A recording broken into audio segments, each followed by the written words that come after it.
Yo, what's going on, guys? Welcome back to the Flesh and Blood stream. This is going to be the last stream before Columbus this weekend. I am heading out bright and early tomorrow so that I can make it to the Super Armory. So if you're going to be playing the Super Armory, come say hi tomorrow night. Love to see you guys.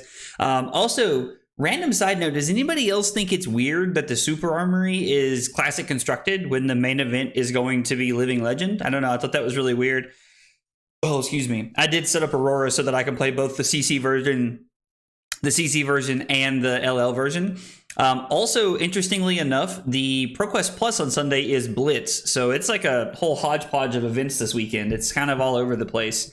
I don't know. It's pretty interesting to see like so many different like events and like so many like, I don't know, different formats and stuff like that. Yo, also that noise scared me. Yo, let's go. Trent with 9 months of tier 1 support. My man said Jarl, dude. I did not realize that all of the Jarl cards had been spoiled, like that it was just going to be other old school M's that they were replacing them with. Now that we have that, on Monday when we get back, we're going to hit the ground running and we're going to be playing Jarl on Monday to see if we can find the best version of Jarl. Hopefully we can find a good version of it. I'm excited to play Jarl and get some practice in because I haven't really played a lot yet with the hero to figure it out, to be honest. So I'm excited to learn Jarl when we get back. But without further ado, let's jump in, let's play some games, and let's get it going. Also, we're going to be keeping an eye on Thursday night of football because I got a parlay going on Thursday night football tonight.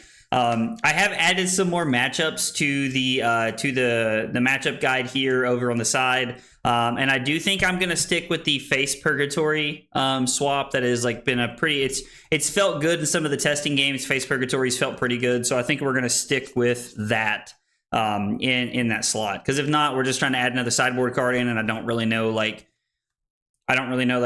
else to add. We could cut Face Purgatory and run Balance of Justice, Crown of Dominion, or Spellfreight Tiara, and then play a third Command and Conquer. Could be an option, but I actually kind of like Face Purgatory. It felt not that bad. Yo, Ben, Latara, Trent, and Card Cave. Ooh, I kind of like that. Card Cave, I like that. What's up, everybody? How is everybody? Appreciate y'all being here and hanging out with us tonight. I am excited to get some last-minute prep. Also, on a side note, I replaced my shuffling cards for the first time in like, I don't know, for freaking ever. I actually went through and I picked a card from all 4 decks that I feel like I have really loved over the course of Flesh and Blood. So I picked one for each. I picked one that I felt like that was a common or a rare that was easy to find, and I felt like really like, you know, symbolize the deck that I was playing at the time and what its objective was and like what we were trying to do with that deck. So first up, we got Peace of Mind. Peace of Mind. The red Peace of Mind was actually from when I was playing Oldham during the Lexi Fatigue format, trying to run Lexi out of cards. That was that deck. Red Mounting Anger is next up. That's from Fi. When I was like on Fi, like playing all the time. Like I played a ton of Fi before Victor came out. And then next up is actually Test of Strength from Victor. So we got, I have cards that I'm shuffling that I feel like kind of like show my personality. And then I grabbed a Flittering Charge for Aurora because Aurora is probably like one of my favorite decks I've ever played. And the other thing is that these anniversary sleeves, if you guys have not bought these, the Dragon Shield anniversary sleeves, they're actually really nice. So what I'm going to be playing with this weekend, I actually really like the anniversary sleeves. They shuffle very, very well. So yeah. And Josh was supposed to come by at some point tonight and play some games with us. I am hopeful that that's the case and that Josh does come by and play games with us. Let's see. This says excellent condition, but the screen's blurry. Is it blurry for you guys? Maybe it could be my internet. I don't know. Could be my internet for some reason. But anyway, Josh supposed to come by and play some games with us. Help us get some reps in. So as we're going through the stream tonight, if you guys want to play games, or if anybody is a good Prism player and they want to get some games in, let me know. Also, I could really just use games against anything, so like whatever people are playing. I am very happy to just get some games in tonight. I didn't load a private match, did I? I do that sometimes. You know what? Let's play against Icelander. I don't think I'm gonna see a ton of Icelander if I'm being honest, but we can go ahead and get an Icelander game in. I don't know. It might be more popular than I think it's gonna be, to be honest. It could be. I don't know. We'll see. So let's see. We have Face Purgatory. We have Carapace and Greaves for AB3. Shock Charmers is Spell Void, and then Purgatory for if they're playing like, you know, the Bullander version of the deck, which most people are. We bring in the extra 3 blues, so I bring in Warmongers and the 2 copies of Poison the Well so that we can be on 12 blues as opposed to 9. So I'm just learning Icelander, so no idea how good I'll be, but good luck. Oh, this is Latara? Oh, dude, let's go. Well, Latara, thanks for the game and good luck. And no worries, dude. Like, I get learning the deck, you know? It's part of playing the game, you know? It's completely part of it, so best of luck to you. All right, let's load up over here on the side our testing. Let's see, what did I get? 5 games in today through work? Let's see. Icelander, and we are going second. So I'm going to be honest, I got to read this card. I haven't seen this card in a long time. Was freeze that hero and all equipment they control. Okay, so that's not really a problem because we do have AB3. So we actually have the ability to prevent. And I think we want to keep the Entwine Lightning, if I'm being honest. The Entwine Lightning is just a solid 0 for 4 here, so I think this is just a good card to keep in hand. All things considered, looking at our hand. Drawing 2 blues kind of makes me wish I would have kept the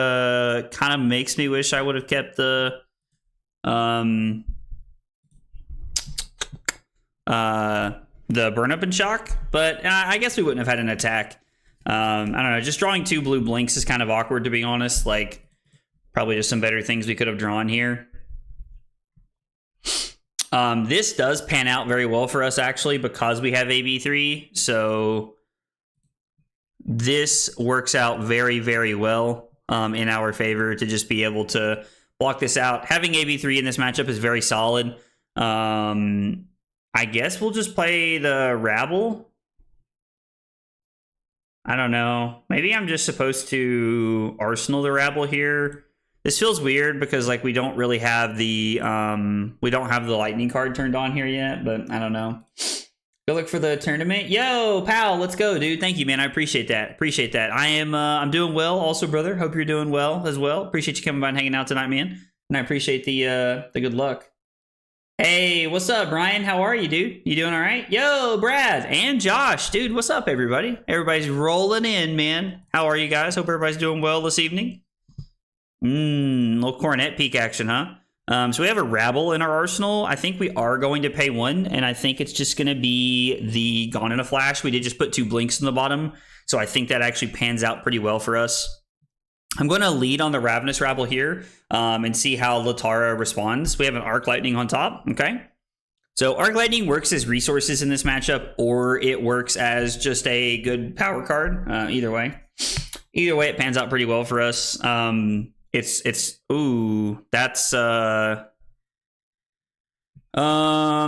whatever we do is going to cost 2. So I can play this now and get the Rabble back, and then I can throw Flittering Charge and put those 2 on the bottom. I also have the option of just playing the Flittering Charge and pitching these 2 to play around it. So we get to push an extra point of damage here. The Channel Lake Frigid does get a lot of value. This is one of those things that can be pretty rough for us. Channel Lake is tough to play around. There's only 12 blues in our deck, so there is like a decent chance that this actually gets a lot of value against us, so we have to be a little bit careful here. We do put Latara down to 30. So far, we've not taken any damage, and Latara has taken 6, which is good for us. We're going to go E-Strike, then Somersault. And then I assume we're looking at Coronet Peak here. Okay, pitching double reds here to be able to Coronet Peak us. We are going to pay 2. We're going to pay for the... we're going to pay with a Gone and Flash. We've done a good job of like putting blinks and somersaults on the bottom, so pitching Gone and Flash works out pretty well for second cycle if we need to get to second cycle. I think we're better off to throw the ball ending pitching the Lightning Press and then Arsenal the Arc Lightning here. Arc Lightning can get a ton of value as soon as we get through the this Channel Lake Frigid. I think we can get a lot of value here. I literally went on for Brewery and spent like 20 minutes putting a Briar list together and said, F it, we ball. Dude, I'm here for it, man. I'm here for it. I'm glad you're playing something that you feel comfortable with, man. I mean, I do think that's a big part of the game, is like the more comfortable you feel in something, I do think the better chance you're going to have at doing well. I firmly believe that. Be home to about 45 minutes to get my ass kicked. Dude, I'm here. I'm here for it, man. Listen, I appreciate you taking the time to play Prism into me, honestly, because it's something I've played against a little bit over the last I think since we talked on Tuesday, I played against it a little bit, but nothing crazy. So I do appreciate you playing games into me with it. This is an interesting. Yo, that's extremely bad for us. Extremely bad. What did they fuse with? Insidious Chill. So we're going to take 3, and then we are not going to pay 2, and we're going to discard the Lightning Press here, and then they're going to keep the Channel Lake Frigid around, and I think we're going to take 2. This is pretty tough, to be honest. We can go E-Strike for 7, and we can pitch the Ball Lightning and then tuck the Entwine Lightning. I think I like that pretty good. So we're going to pitch the Ball Lightning, and we're going to come in for 7. We know that Latar is off in Arsenal, so we're good to just like try and push damage here, doing our best to just try and get a good footing. Being up 5 points is actually a scary spot to be in against Icelander, just because of how Icelander plays when they're behind. A lot of their cards have their advantage text turned on when they're behind, so something to be wary of there. Listen to you while I try to sleep because it's 1 a.m. Dude, pal, I appreciate you sticking it out till 1 a.m. to come and hang out tonight, man. And I appreciate that. That means a lot. At 1 a.m., unless I'm like obsessively sports betting at 1 a.m., and at that point I'm just watching my bets, but still. Anyway, either way, though, I appreciate it, man. It means a lot. Yo, there is no shot we're about to get got right here. Fam, we are about to get got.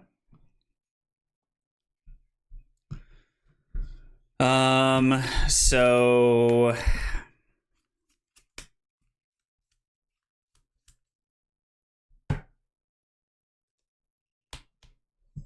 I think we're supposed to take 5, and then we're not supposed to pay, and we're supposed to discard the discharge.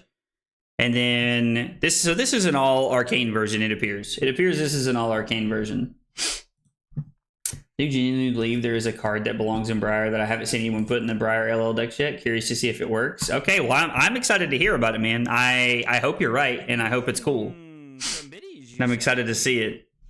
Yo, let's go. Trent with the obligatory 1 bit. Let's see it, man. You love to see it, dude. Working ever towards that $2.50. Thank you, Trent. I appreciate it, brother. I'm changing the script on you. We're going to try to get both Prisms in. No, that's great. I need practice against both Prisms. That's perfect. I think that OG Prism is going to be more represented. And I actually think I have a tougher matchup into OG Prism, if I'm being honest. I could be wrong about that, but it feels like I have a tougher matchup into OG Prism just because of that 8 extra life. And I do think the 8 extra life matters, if I'm being honest. I do think it matters. We've not played a lightning card, so the text is not turned on. We're able to push a few points there. And then we have a lot of blues here. All right, so not trying to keep it around this time. Let's go Arc Lightning. Let's try to get some value in. With triple blues in hand, we can assuredly push a lot of value here. I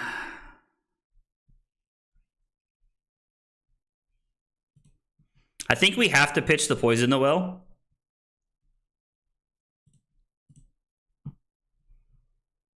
And then play this and force... I think we have to play this and force Latara to make a decision between the Ball Lightning and the current funnel. I'm going to be honest, not that it really matters what she puts back on top. I don't think it really matters here. Yeah, I mean, that's why I want to play the matchup, man. That's why I want to play the matchup. And now we get to deal 1 arcane damage because of the Arc Lightning. And then it's going to be current funnel for 2 go again. Or I'm sorry, for 5 go again. We're playing the current funnel first because we played the discharge. And if Latara does have a Blizzard here, we're losing out on the value of the discharge here if we throw the Starfall first. All right, so this is 5 and 1 arcane on the back end here. And then this is going to be 2 and 1 arcane, and we know we have a blue Ball Lightning on top. Yo, what up, Brick? I can't wait for this LL stuff to be over so we can get down into the sweet, sweet Jarl action. Dude, let's go. Jeremiah? I hope I'm saying that right. Jeremiah? I think that's how I pronounce that. If I'm wrong, I apologize. Please correct me. But yeah, no, I'm actually very excited because on Monday, when we get back from Columbus, it's Jarl City, baby. It's Jarl City when we get back on Monday, and I'm actually pretty excited for that.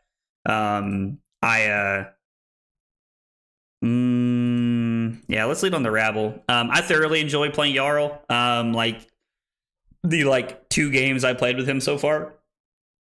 Actually, have I played any games on Jarl? I don't think I played any games with Jarl yet because I didn't realize that all the cards were spoiled.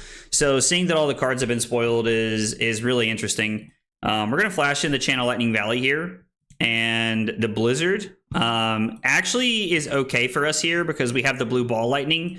Now, Latara did know about it, so using the Blizzard there feels like a little bit of a mistake.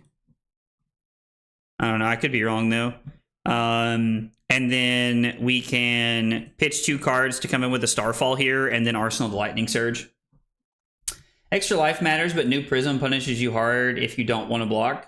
My cards don't block well, but between Command and Conquer and Lightning Press, I have 5 Paupers in the deck. So I'm going to be honest, I played a game against the new Prism earlier, today, and I'm not going to say I rolled it, but I was definitely winning the game. Okay. Definitely felt like I was favored in the matchup, to be honest. So I don't know. I think that Runeblade gets a lot of value into Prism regardless because of how the decks kind of combat each other. I think that Runeblade is naturally favored. But it can definitely go wrong. And I do agree with you that being able to put the Figments into play is pretty cool, right? That is a pretty cool effect and thing to be able to do. Yo. Oh, holy cow. Okay, so this is going to be what? 3, 6, 2, 4. This is going to be 4 Frostbites. So we are not going to pay 2. I'm going to discard the Shockwave.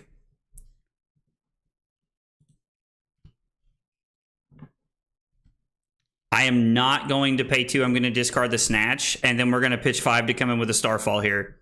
It's going to be 4 Rune Chance, and the Lightning Surge gets the value we want, which means we are going to draw an extra card. So we are going to get rid of the Frostbites, though, for the Frost Hex, so that benefits us from not taking damage at the end of the turn. Oh, it's Jeremy. Okay. My dad wanted to make sure I could never get a name on a set of Mouse's ears or a Vegas souvenir. Bro, that's hilarious. No, did LSS release a video today? Jarl versus Dio? No, I did not see that, to be honest. I wish I would have. Yo, Annabelle, what's up, dude? Yeah, I mean, 5 Paupers is a good amount of Paupers, but I don't know. We'll see what happens because I'm intrigued to see how it plays out. All right, so we're gonna be able to come in here for 2 after this. We could activate the we could activate Aurora here, but I think I would rather Arsenal the Ball Lightning since I'm gonna be able to keep the channel around and set up for a powerful turn next turn. And we did draw into the blue. The discharge pans out pretty well for us here as well. So this whole hand's looking pretty solid. We're going to hope that there's not too much major disruption from the side of Latara here. We are up 21-5 though, so we're in a pretty good spot from how the game sits right now. We're in a pretty good spot. Starting with Tunic, okay. Cold Snap, yep. So the Frostbite, we used our arsenal in the very first thing, so we're not having to worry about getting got by the Cold Snap there, which is pretty nice.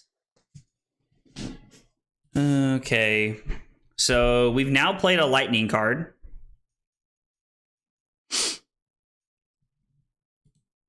The Blizzard gives us an extra Frostbite, and we are going to pay 2. So in order to throw the Starfall, I would have to pitch 3 of my cards. I also have the option of pitching the Lightning Surge to play the Discharge here, and then coming in with the Flittering Charge for 7, because I like the idea of having the Lightning Surge in the deck for later. Just hiding in bed, I get that. I do that a lot some days. Ready to stomp just because I remember how Rune Blades go into Prism. Hey, dude, I'm excited for the matchup, man. To be honest, like I'm excited for the matchup.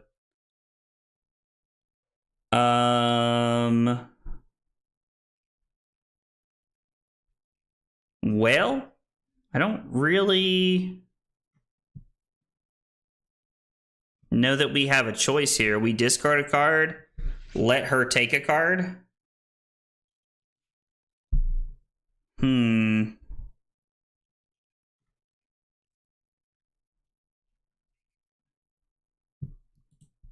We could just pitch all of the cards to Aurora. And just and we actually get to keep the Channel Lightning Valley again for another turn. And Latara used the Storm Striders there and didn't really punish us that much. I mean, don't get me wrong, like, she did literally buy herself an entire turn, so that's very good, but I think we're in an okay spot here. We get to lead on the Snatch. I'm not going to lead up on the Burn Up and Shock. I think we can just pitch this, right? I like leading on the Snatch here. We also haven't seen a single attack. Like, this is clearly just, like, all Arcane Icelander. Seeing the red, like the in case on turn 0 was a pretty good tell. But the next one that we saw was when she pitched red Ice Bolt. That was a pretty good telltale sign. I mean, yeah, there's nothing I can do about this, unfortunately. We could have paid, but there's no reason to because we're not. I guess we can pitch the pitching. We'll go the Entwine Lightning, and then we can Arsenal the Ball Lightning. And we should have the game locked up here this turn. We have the ability to use the Channel Lightning Valley as resources, which is honestly not bad, all things considered. I have to admit, Latara has done a very good job here the last like 4 turns at staying alive, because I thought we had won the game multiple turns ago, if I'm being honest. Felt like we were in a really good spot, like we were applying a lot of pressure. The disruption had not been that great against us. How much is she paying? Okay, so this is going to be 3 Frostbites, and we're okay to play around that with a Lightning Press, which should end the game for us. Yo, what's up, Y? How are you, buddy? CLV is a very, very powerful card. Like, CLV is an extremely powerful card. Extremely powerful.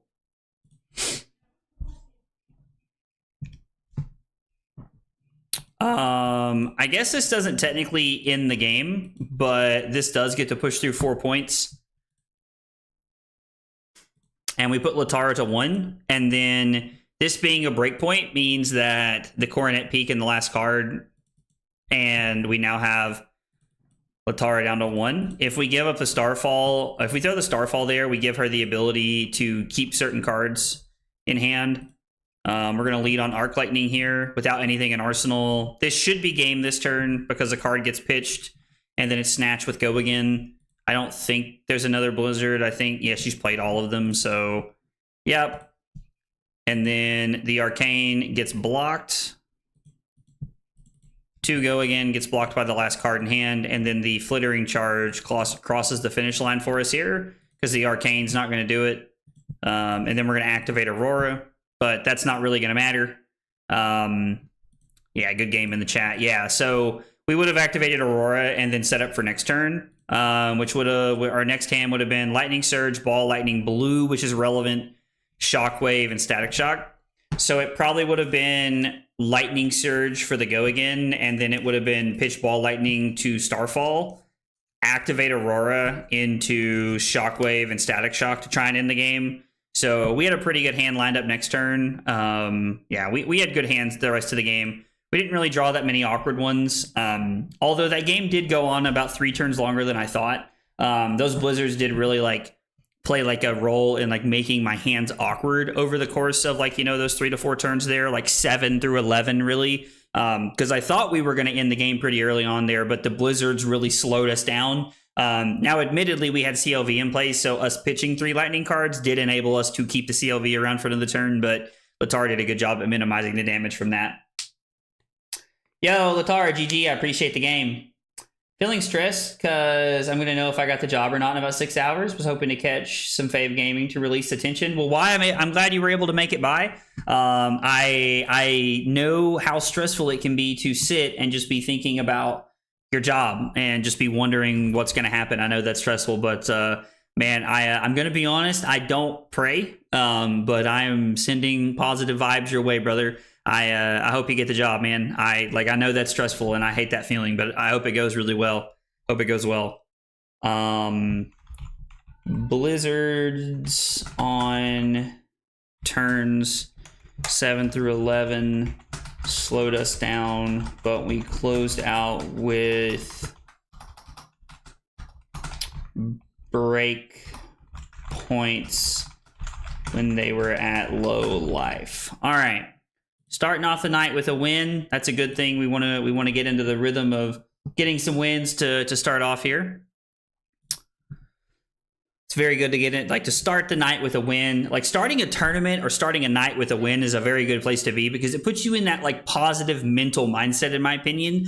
And it's really weird because it's not weird, but winning round 1 in a tournament is good for very 2 important reasons, in my opinion. One, your tiebreakers become automatically better than the people who lost in the first round. Losing round 1 hurts really bad for your tiebreaker percentage going throughout the day. But the second thing is that it puts you in that mentally positive place, and that's slept on a lot, in my opinion.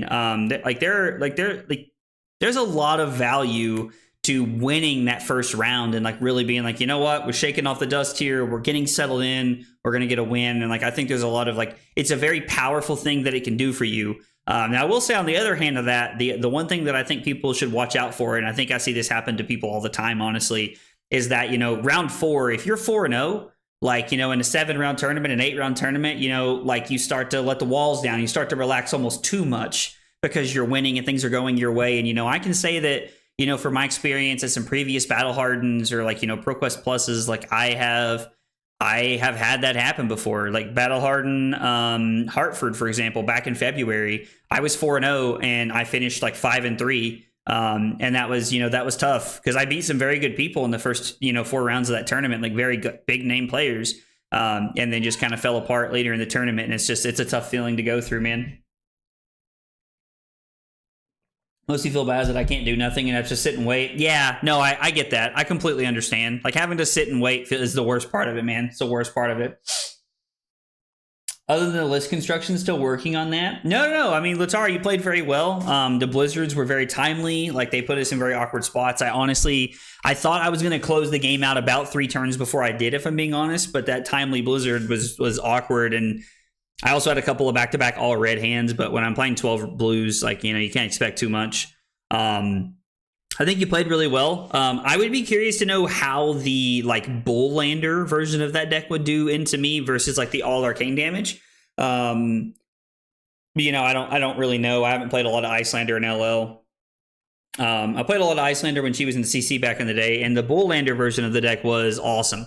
Was very powerful. It had a lot of game into that meta, and the value of 2-card 8s and 2-card 7s, and Red Aether Ice Veins were very powerful at that time, during that CC meta. But I don't know I don't get the feeling that Icelander is very good in LL right now. It's kind of the vibe that I get, and that's what I hear a lot of people say. So I don't know. I don't know for sure. But no, you played very well. I enjoyed the game. Like, it was a very good game. And it's really interesting because against, like, you know, Icelander, and I feel like Lexi is the other hero that really makes me feel this way when I'm playing Aurora, is that I feel like I'm favored as a whole. Like, I feel like I'm favored, but also it's weird because I feel like it only takes one bad turn for you to flip the game on its head and for me to fall behind. So I don't know. Like, it's one of those things. It is one of those things. We're having trouble finding LL games tonight. Thankfully, Josh is going to be here in a little bit, and Josh is going to help us jam some games. But man, we're struggling to, like, LL's not that popular. Oh, let's go Dashio. I don't think I have a Dashio matchup set up here. Balance of Justice, I think, is better than Face Purgatory because the Balance of Justice, there is a good chance they're going to draw 2 cards in a turn. Actually, I think against Dashio, we board the same way we do against Aurora. Since we're going second, we just board into the full combo and we literally just try to run them over. The only difference is that I do run snaps here. I'm all about running snaps if I can. And then we just bring in the 3 Flicker Wisp and we're just literally trying to race as fast as we can. Because I think that one thing, you know, somebody pointed this out to me the other night, that LL is like very nutty and like it's very crazy. And so like you need to be playing to the absurdities that your deck has to offer. And so I think that trying to lean into like the whole combo thing is something that I'm really trying to do more effectively now that I don't think I was doing very well.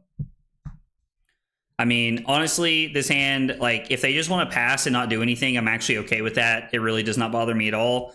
I think we're going to Arsenal the Somersault because it gives us the ability to block more efficiently. So we're going to lead on Ball Lightning. Actually, that's wrong. We're going to go Discharge into Ball Lightning because that makes Ball Lightning for 6. And Ball Lightning gets us an extra point if it hits. So I am interested in trying to get this across the finish line if I can. Very surprised they're giving me balance this early on. This is very aggressive, giving me balance this early. Man, we're babbling a lot, boys. We're babbling a lot. When I want an Ice Power fantasy character and the best deck is Wounded Bull. Yeah, so it's kind of weird because, you know, the best deck being, like, the best deck in that format being the being the Bullander deck, I think was surprising to a lot of people. Double boost, so it's going to be max V to start the game.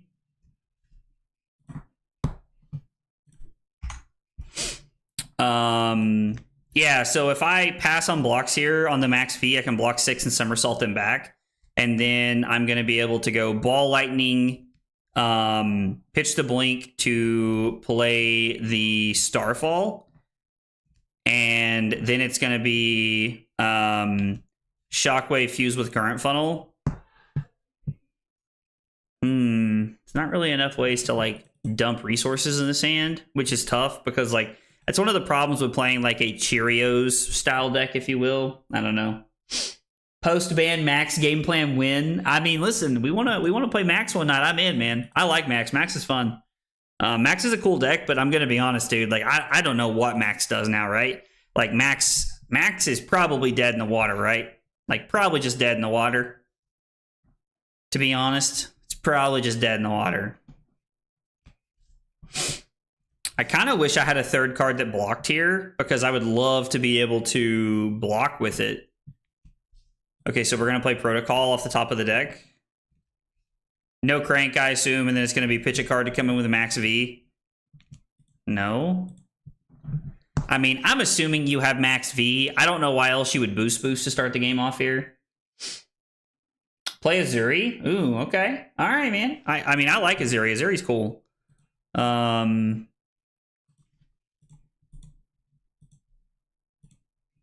So we're going to take 4, fall to 27 here. And since they played an item off the top of the deck, like there's not much that... There's not much they can do as far as like boom grenades and stuff like that. Yeah, Max does a bad Dio impression. That feels pretty accurate, to be honest. That feels pretty accurate. Okay, so they're gonna crack this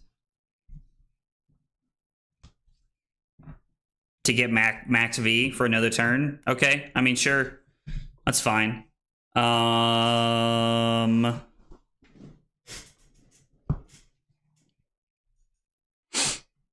So if I pitch this to activate Grasp, I can throw Ball, Lightning, and then throw this, and then I can throw this, Infuse, and then pitch. So I mean, technically we have dumps here for what we're trying to do as far as like next turn, but man, Carly's yelling about something.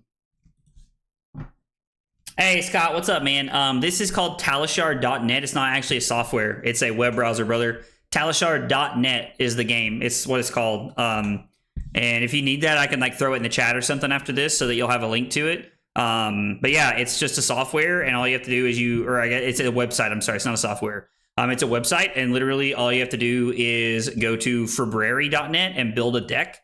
And then like after that, like you just put the link into the website and play, man. Zuri was my first character when I started playing. Very pog. All right. It's the only character I've ever played since the game came out. You've done nothing but play as Zuri. Really interesting. Max is hopefully going to get a nuts card the next set expansion slot. I mean, I could see that, to be honest. Like if it was going to get like a really good expansion slot card, like would be something like that. Yeah, like I could see them doing something like that. They're like, hey, we realize that people like Max and that Max kind of got like, you know, neutered here, so we're gonna give you something in the next set for that. And I could see them doing something like that. Man, we've had 2 blues in every hand. This has been crazy. This has been really weird. It's been a weird game so far. I wonder if they're going to be able to max V me again here, to be honest, because our hand does not block as well this time. We can block here, though. Wait, do we need to block there? Thankfully, this is just 3. We're going to go to 20 here. Yo, thank you for the sub, Scott. I appreciate that, brother. Appreciate that very much. I started out with Azuri and Love Assassin gameplay, but kind of defaulted to Nu after she came out. I mean, Nu is the most powerful one that, you know, we had for a while, right? So, makes sense. Makes sense. Yo, let's go. There's that sub from Scott. By the way, guys, if you're here for the first time or you're new to the channel, whatever it is, I appreciate you being here. But if you're new, we got 3 questions we ask everybody when you're here for the first time. What's your name? What got you into Flesh and Blood? And what are your favorite hot dog toppings? Tell me about yourself. I'd love to get to know you guys. So we're going to lead on Ravenous Rabble here. And there is a Flicker Wisp on top. Okay. So hopefully there's an Arc Lightning in the next hand, because we're probably at about that point in the game where like we're really running out of room to, you know, just like be aggressive with here. We really need to like try and close the game out here. I wonder if there's a world where I'm supposed to Arsenal this. I actually think I am. We need to be playing to an Arsenal, right? So we need to be Arsenaling the Entwined Lightning and setting up for next turn. Hopefully we draw the Arc Lightning too. We did not. We did not. Now the question is, are we going to be able to stay alive again if we don't use this? We're going to have to play this by ear and see how this turn goes.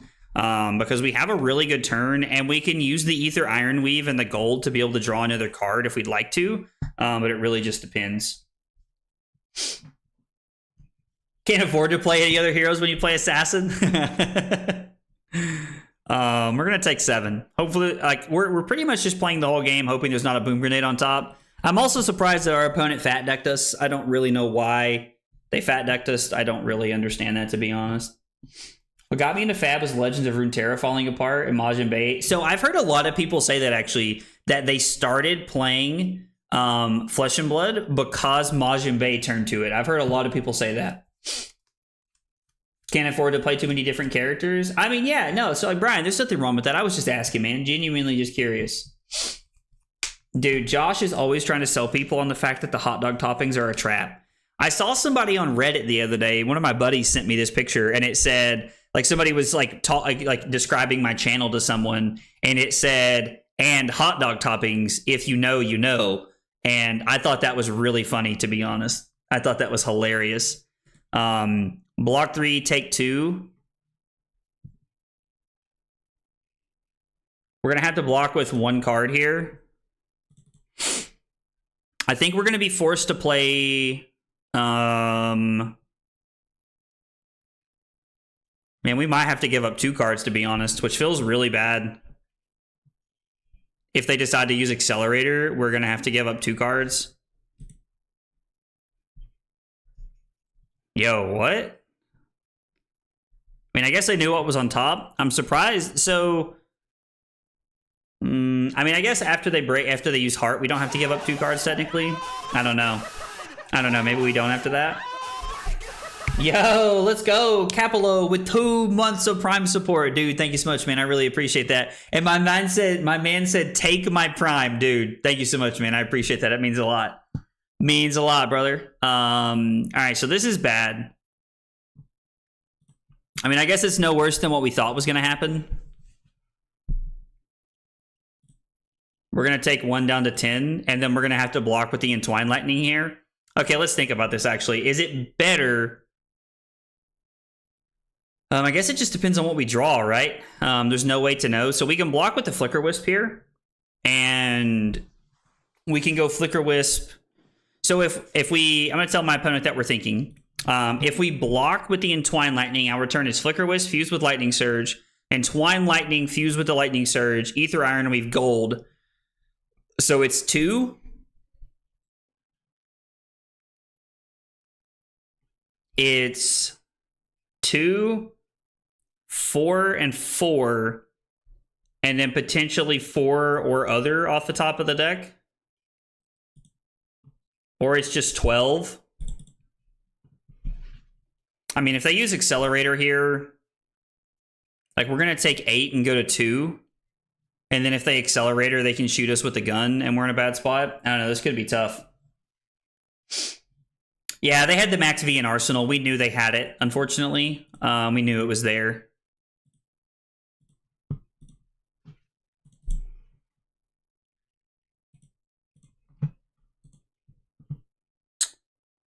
And then we can attack them for 8, and we're not going to fuse. I mean, I guess we're going to attack them for 4, and then Arsenal the Lightning Surge. Although, like, we played a 5-turn game so far where we didn't see a copy of Arc Lightning, and therefore we weren't able to like really use the Ether Iron Weave. This is like one of my skepticisms of using the combo instead of like running Face Purgatory or Balance of Justice in this matchup. We've seen a second Flicker Wisp. Ooh, oof. I think you should make an OnlyFans and exclusively post pictures of different hot dog toppings to it. Then we could be super vague about it and talk about Aggro's last exclusive hot dog photo.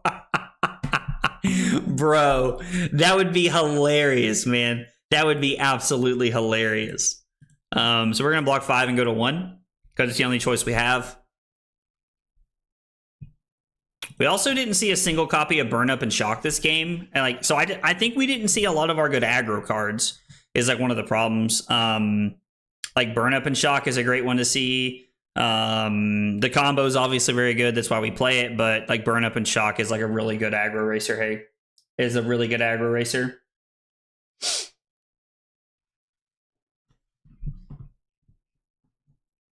Your cell's not going to work, dude. You can afford to try out all the characters on Talishar? Yo, Drew's got a point, dude. Drew's got a point. You can play anything you want on Talishar. Absolutely. Yeah, and we're just dead here. There's nothing I can really do about it.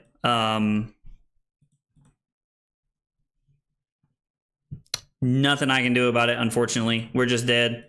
Yeah, we played a 5-turn game as an aggro deck where we had an AVPT of 11.2, and they had 17.25. Like, honestly, kind of surprising it was as close as it was, if I'm being honest. Yo, Azure Jay, thank you for the sub on YouTube, brother. Appreciate that a whole lot, man. Thanks for being here, guys. Guys, just in case y'all didn't hear it a minute ago, if you're here for the first time or you're hanging out with us and you're new, we got 3 questions we ask everybody. What's your name? What got you into Flesh and Blood? And what are your favorite hot dog toppings? Tell me about yourself. I'd love to get to know you guys. Do I get kicked out if I like my hot dogs without toppings? You absolutely do not. Although I have to say, not a common answer around here, but no, absolutely not. First time chatter, hot dog toppings are a big thing here in my city. I'm from Brazil. Here we just put cheddar cheese, mashed potatoes, and it just goes on. We like to call those big dogs. Okay, so dude, that sounds... Okay, so Jay, you're actually not the first person from Brazil to mention that to me, I think. Somebody told me that they like to put mashed potatoes in a hot dog, and somebody posted a picture in the Discord the other day because we actually have a hot dog topping section in the Discord, and they were talking about how they actually eat hot dogs with mashed potatoes, and they posted a picture of it. It was really interesting to see. It was actually really interesting to see. All right, let's fill out our log here really quick. We just played against Dashio. We went second and we lost. Didn't see combo or burn up. Wasn't able to race efficiently. Now, looking at that game, I'm going to be honest. I don't really think that's like a game that like I made any like heinous mistakes or like we could have like fixed or done anything there. Like just kind of felt like we just ended up losing there. He doesn't ask where you're from because the toppings tell it all. I mean, Chip makes a really good point. Like, Chip makes a really good point. It does tell a lot about that, to be honest. It's just a complete task apart to eat it without making a mess. I mean, dude, Jay, it did look like a mess in the picture, I won't lie, but that also kind of looked like the best part of it, you know what I mean? Also kind of looked like the best part of it, though. Lightning Greaves, we want all of our blocking equipment, and I think we just want Sink Belows, to be honest. So I mean, we could run 2 Command and Conquerors since they're going first, but I think like Command and Conquerors are just supposed to be poppers, in my opinion. Like I think we're just strictly on poppers for the Command and Conquerors, to be honest. Ooh, we do not block very well here. Tufskies. Yeah, no, for sure. Aggro games are just like that sometimes, 100%. Better than gobbling the big dog. Bro, what is happening, dude? Dude, I'm here for it. Quinn and Trent are just like kind of but not really having it out in the chat. I love it, dude. I absolutely love it. Guys, thanks for being here. Appreciate y'all keeping me company on Thursday night while I'm prepping for an event. Means a lot. A lot of things y'all could be doing on Thursday, so I appreciate y'all chilling with me on a Thursday night. They're also running Face Purgatory, which is a good thing to keep up with here. We need to be aware of that. Yo, Trent with the big hydrate. Let's go. Trent with the big hydrate. Thank you, man. I got you here in just a minute, man. I got you in just a second. Yo, let's go. Why? With the double support there. Thank you for the follow on Twitch, brother. Appreciate that, man. Means a lot. I was like, I saw you hanging out and chatting on YouTube earlier. I appreciate the double support. Guys, if you all are not aware, I do stream on Twitch and YouTube at the same time. I like to reach as many people as I can. Flesh and Blood is a phenomenal game, and I like to share it with as many people as I can. So being on multiple platforms gives me that opportunity to be able to do that.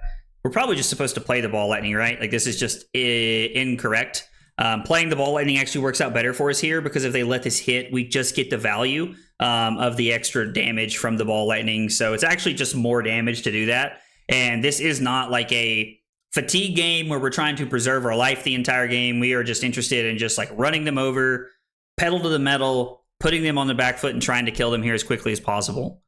So yeah, they end up taking 4 all the way down to 35. And then Gone in a Flash is 4 on hit, 2 extra damage, which is really nice because of the balls lightning, as Trent likes to say, which I'm going to be honest, I love. That's become like a daily like stream thing that we talk about that. This hand, as the kids say, yeah, I'm not going to say that. This hand goes ham here. This goes hard. Yo, I love that we're doing the exclamation point pants thing. I genuinely thought Kyle was here doing the pants thing.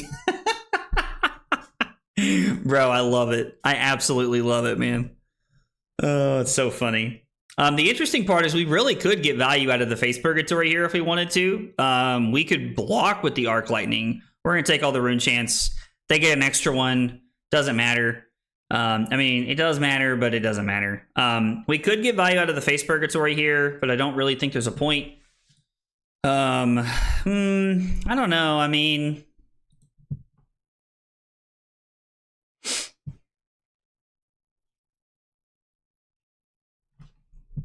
we could block with Arc Lightning, Lightning Surge, and the Face Purgatory to make them get rid of their last card. I'm not going to lie, man. I don't hate this. Blocking with an Arc Lightning feels weird because it's such a powerhouse of a card. But I think we're looking to get value out of the Purgatory. Let me know what you guys think about this play, because this is a weird one. Blocking like this is really, really weird. I don't know. Hey, Brad. No. No, you didn't miss anything super duper cool. We lost a game to Dio, and that was about the extent of it. Losing the Entwined Lightning sucks. That feels really bad because now we have one card with Go Again. Jesus.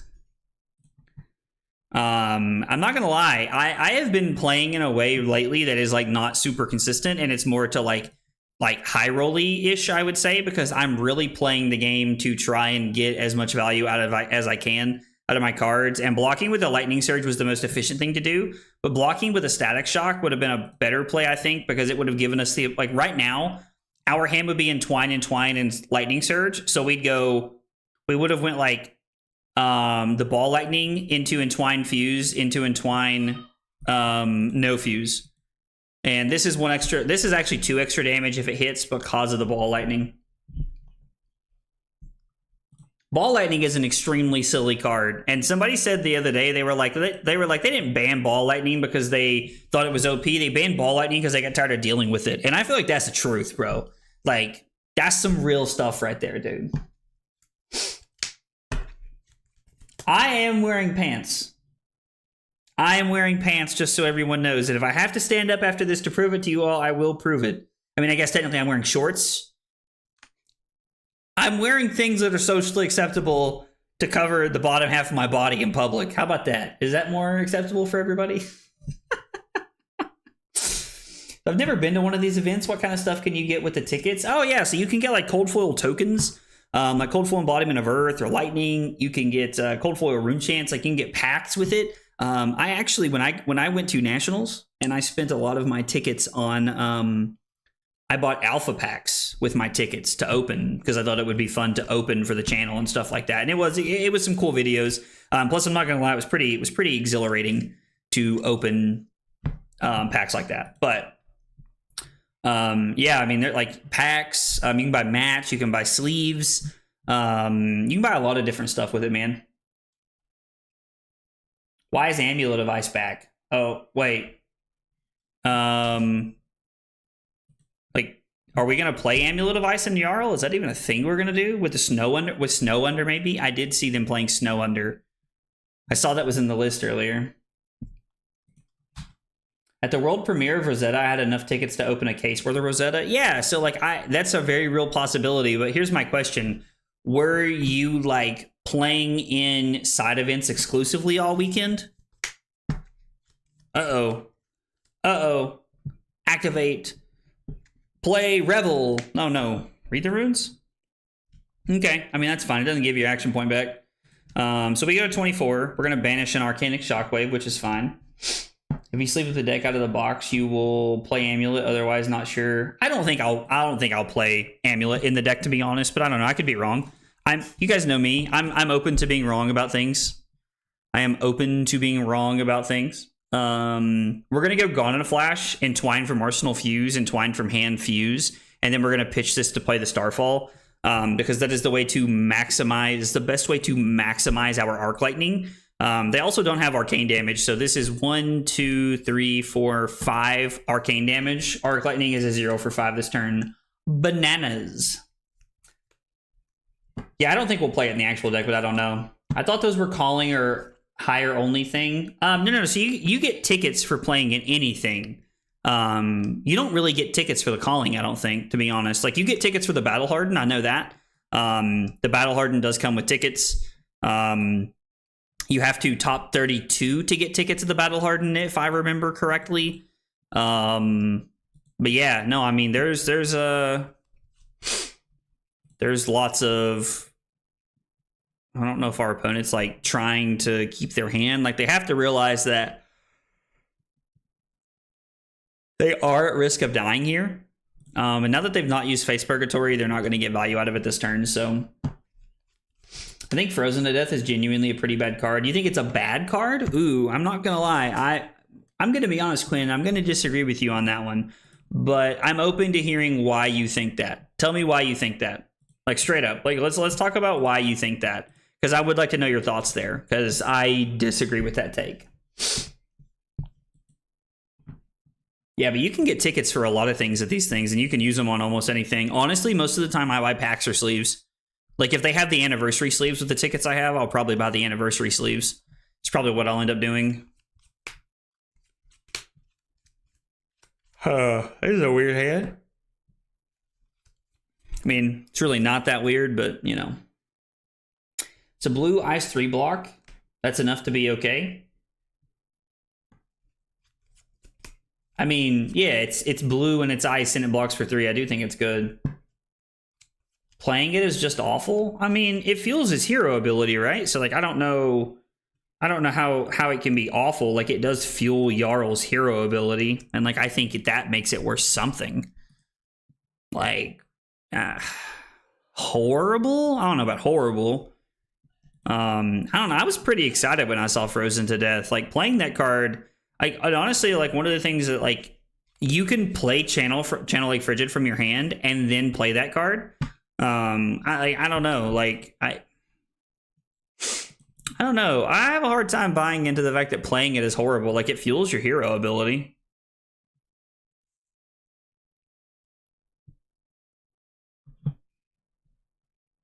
You're going to be jamming some side events. Oh, tomorrow? Oh, nice. I'm not going to make it in time to play at any side events except for the Super Armory. I'm going to be playing the Super Armory at 5 o'clock. We're just going to block this. I don't have any interest. Like, we're just going to use our equipment efficiently. We are up 19-2. They do get to take a card here, which is a little bit of a bummer. But yeah, I don't really know what else we're supposed to do there. We're probably just supposed to let this hit. That's right. Other than that, how was the play, Mrs. Lincoln? Absolutely. Yeah, I don't know, man. Like, I don't know. Oh, let's see. Here we go. It costs 3 and lacks go again. It's 2 cards in your action point that you're spending to destroy a piece of equipment that you already damaged and get at most 2 frostbites. I mean, so how... I guess I would say, like, it doesn't feel that much different than the headpiece. Whatever the headpiece is, I can't remember off the top of my head. I can't remember the name of the headpiece right now. Coronet Peak. Like, I don't think it's much different than Coronet Peak. Like, and Coronet Peak is very playable in both that deck and Icelander. I mean, so we're gonna play it if nothing else because it's a blue ice card that blocks 3. But I mean, I think late game, like, you're either pitching it to your weapon, the summit, or you're playing it, and you're maybe not destroying something, but you are, like, adding frostbites to the board, which I think is pretty worth. I don't know, man. You could be right. I don't know that I completely buy into your take, if I'm being honest, brother, but I'm like mulling it over in my head, and I guess I just don't see how it's terrible, if I'm being honest. I don't know. Y'all Precon is the first time I bought physical cards. Hope it's not going to be much worse than what I'm playing on Talishar. I mean, so I'm going to make a video about how to take the Precon and turn it into, like, something a little bit better. Like, I always do that. I have a video for every Armory deck talking about how, like, you know, for X amount of dollars, you can take it and do this with it or something like that. And I mean, that is... I mean, I was like, they're just dead. I don't know if my opponent realizes that, but Ball Lightning's text is pretty dumb. I don't think my opponent really understood the Ball Lightning card there at the end. Really what was happening there. I don't know. Like, that was... felt like we were in command the whole game, but... I don't know what Vincent gets in LL that she doesn't have in CC, so I don't really know why you'd be playing that in CC. But I guess you could say the same thing about Dashio. Well, I guess now you get High Octane, but Vincent, we went second. We got the win. Pressure kept us up the whole game, and Warmongers bought us a turn to close it out, which is exactly what happened. All right, let's go. Josh. Josh said he's home and he's ready to play, which means we're going to play against Prism. All right, Josh, let me make a game and I will send you the link invite, brother. Let's do it. I got to find you in the Discord here, but that's okay. Should be. All right, Josh, I sent you the game. I sent you a PM so you'd have the game. So you'll have the game invite there whenever you are ready, fam. And let's get it on. Let's go. I'm ready. Yo, what's up, Ben? I think it goes in the deck if you need ice cards that block 3, but if I ever have 2 blues in hand, I'm always pitching to the weapon and never. Yeah, so I mean, you're like, yeah, so like I definitely like, especially like later in the game, you're always pitching to the weapon, but like early game, if my opponent has tried to block something with a piece of equipment and I can get rid of a piece of equipment, I would destroy Grasp of the Arknight with that, or like I would destroy like a Braveforge Bracers or a trying to think, like a Flamescale Furnace. I would, I think we're gonna go. You know what? Let's go first. I want to try going first. Josh, good luck to you and have fun, sir. I think there's definitely going to be room for some Earth cards. Like Decompose will probably be a relevant part of the game as well. But I do think that I don't know. But yeah, like I think there's going to be room for some Decompose cards for sure. All right, when we talk about sideboarding into Prism, we're going to go Balance of Justice, Dyadic Carapace, Grasp of the Arknight, and Snaps. We are going to bring in 1 Sink Below, and we're going to bring in 2 copies of Command and Conquer. And we're going to do that because... Josh wants to get in a voice. Yeah, we'll hop into a voice channel. I'm down for that. I'll hop into the general chatting so that Josh can join us. Although it doesn't look like my mic's working for some reason.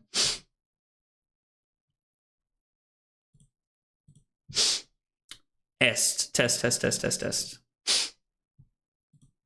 That was really what? Why do I sound so weird? I don't know why I'm not bouncing off the way I want to. Oh, it's using that as my microphone?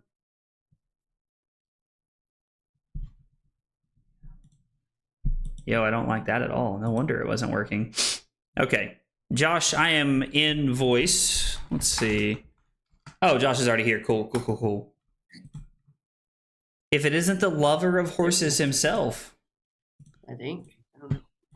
Oh, shit. Josh, can you hear me? There we go. My sound was off. Can you hear me? Yeah, I can hear you now. If it isn't the old lover of horses himself. Yeah, fuck the horse. Down with the horse. Burn the horse. Oh. Yo, Kit, what's up, dude? How are you, brother? The horse is going to die as soon as Jarl comes out. You forget about the horse. I'm going to be playing a lot of Jarl when Jarl comes out. That's for sure, brother. That's for sure. All right, let's see. Oh, I did not do the big hydrate for Trent. I completely forgot. We were playing that game and I forgot. Trent, I got you with a big hydrate right now, so Josh gets to listen to me drink this water live. Oh, here we go. Should be used to this by now.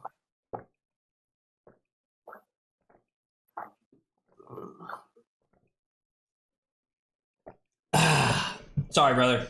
I got you though, Trent.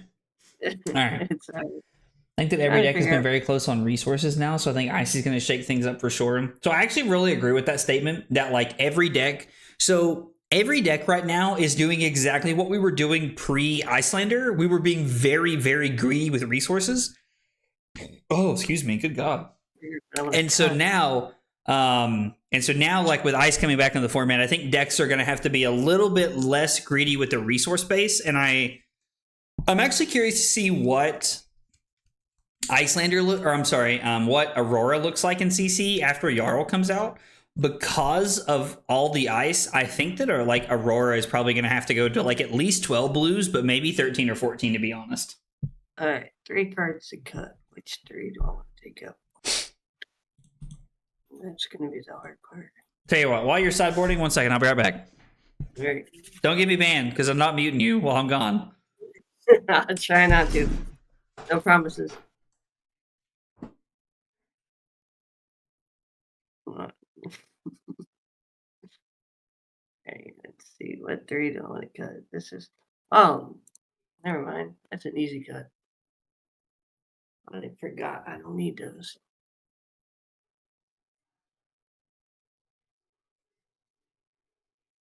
You don't play from that. Cut that. Well, do I want to? No, I don't think. Yeah, I think I cut everything correctly. Oh, I could cut that. Shit, I gotta add a card. What card do I want to add? All right, hopefully Josh didn't get me banned. No, I kept my mouth. For once, All right. I behaved. Let's do it. Yeah, I gotta add a card. You were trying to cut cards when I left. What are you up to over there? I cut too many. I see. What happened. I see. So now I gotta figure out which one I want to add back. While you were gone, Josh said some absolutely despicable things. Kick him out of here. Dude, Trent's trying to get you thrown out. We haven't even played a game yet, bro. Yeah, I talked mad shit about the horse. That's why he's upset. Oh, well, that's no different than any other day of the week for you. Alright, there we go. Okay. So I think what we're going to do is we're going to pass. And we're going to give Josh an opportunity to see if he wants to flash something in. I think that's pretty much how you're supposed to play this, unless we can push like mad damage against like Prism on turn 0. But even then, most of the time, it's probably incorrect. There is some... I don't have anything to flash in. Well, I mean, that's a real possibility too. But if you didn't have anything to flash in, it means it all blocks. Yeah. Yeah, but see, you know, as well as I do, Prism can use her hand pretty effectively. Yep. Yep.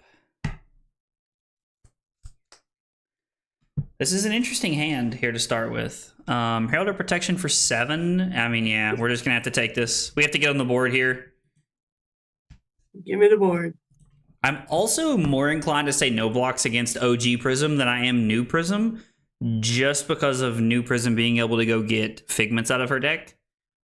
But we'll see. We'll see what happens. Yeah, we're going to go down to 32. What'd you say? Say Kadachi for 1. Yep. Dude, Prism, OG Prism with the with Luminaris, man, had the Kadachi lock back in the day. I have been Kadachi locked by Prism before. It is a real thing.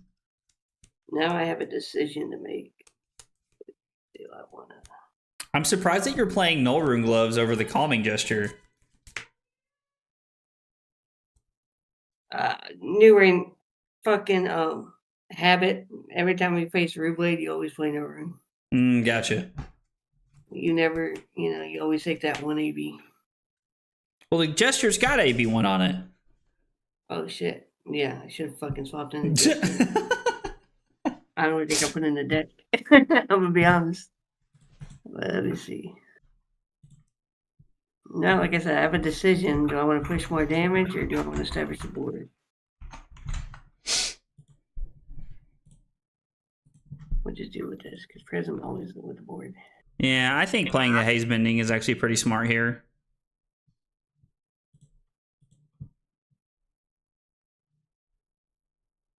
Yeah, now I'm fucking upset that I pitched the Arclight. It's okay. It'd be a perfect time. I had something for you if you Arclighted me. Mm-hmm.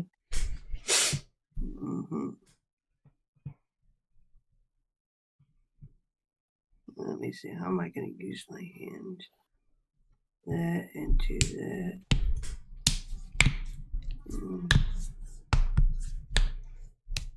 Yeah, no. I'll lose my shield. All right, so now Gone in a Flash has go again because of Arc Lightning. So we're able to come in for 4 big ones right here.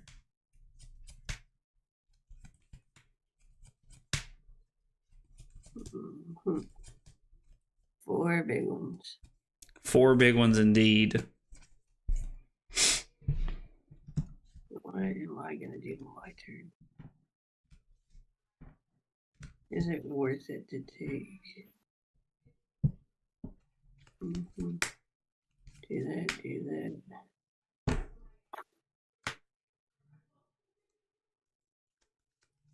Yeah, no, I don't think it's worth it.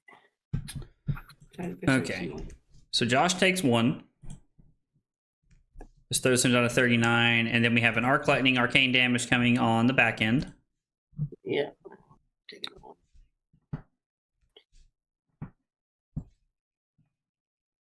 Oh, I didn't want to pitch. I said fucking ticket. I wanted to take it. Hit the wrong button. Yeah, no worries, man.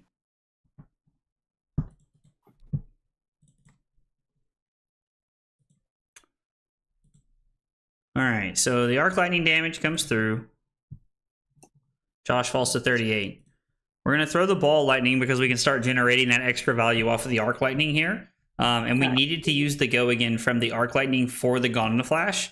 And I know that we technically had the Blink in our hand and we could have like blinked it back, but we actually get more value out of being able to use the Blink as a pitch and using the Ball Lightning for the Arc Lightning effect, as opposed to using the Blink to bounce the Gone in a Flash back to our hand.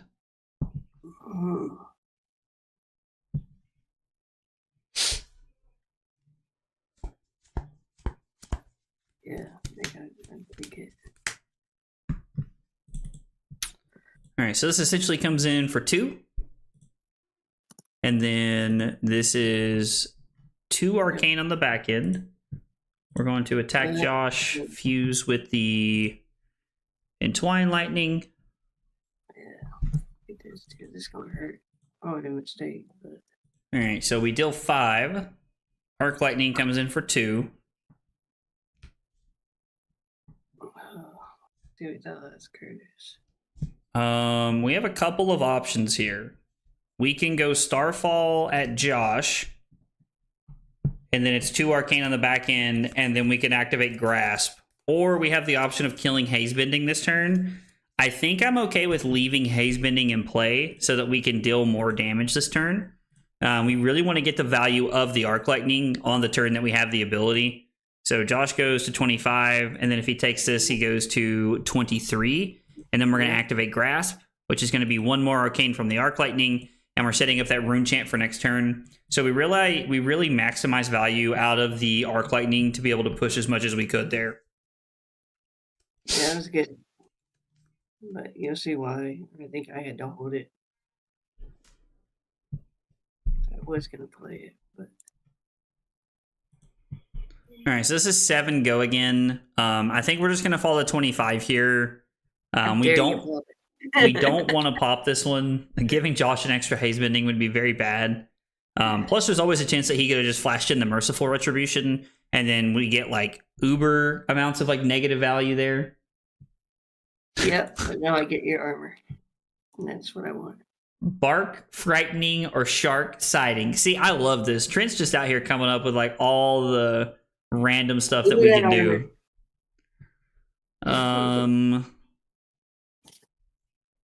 Give me that armor. So if I block with the Arcanic Shockwave and the Balance, we get to play around this, and then my hand is nothing to write home about, to be honest.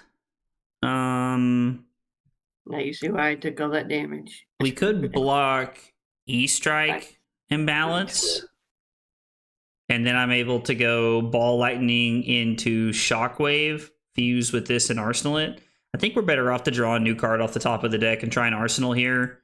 We get to virtually come in for 7 anyway. This doesn't change anything. Yep. And then we're going to follow 24 off the Hazebending.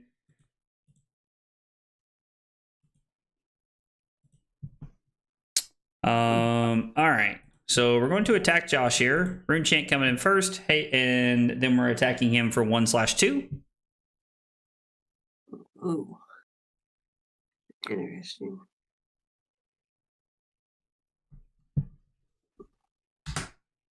Josh does take the rune chant. Goes to 21. Yeah, this is like I said. Looks like he's going to 19 here. Okay. Yep. And then we're gonna just draw a card here. Okay.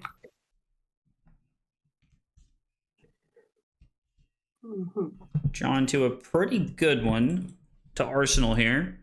Josh blocks with balance and falls to 16. So we've given ourselves an 8-point life lead, but Josh did keep a 4-card hand here.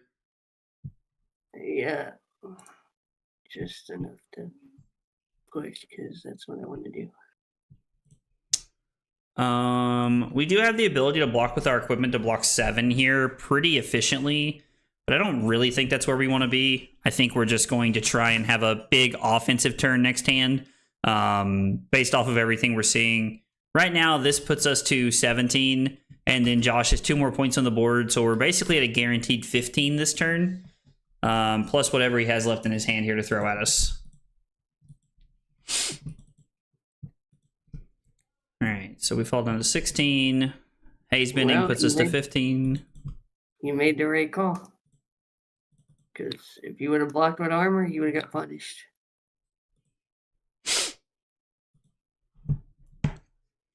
What I was hoping. All right, so holding was pretty beneficial for us here. I get the other armor though, which means my last one's gonna be live. And that's what I want. If I can draw it. All right, so we're gonna give up. No, it's better to block like this. Yeah, I don't think we're ever supposed to let this hit. I mean, you could let it hit and draw a card off of it. Yeah, you drawing 2 cards lets me draw off the balance. I just don't think that like that situation counteracts itself for me enough, so I think it's incorrect. I think we're gonna lead here. I'm just trying to decide what we want to put on the bottom. I think we want to keep this because it has a go again built in, and we're just going to put this on the bottom. We are going to choose draw a card here. This seems like a pretty good turn to use snaps. Hopefully the top of the deck is pretty good to us. It was, thankfully, so we have a decent hand here to push quite a bit. Yeah, like a block key strike.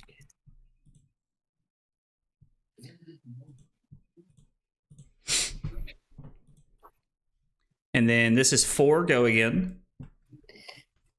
Yeah, this is troublesome. Ooh. These breakpoints. Oh, I like them.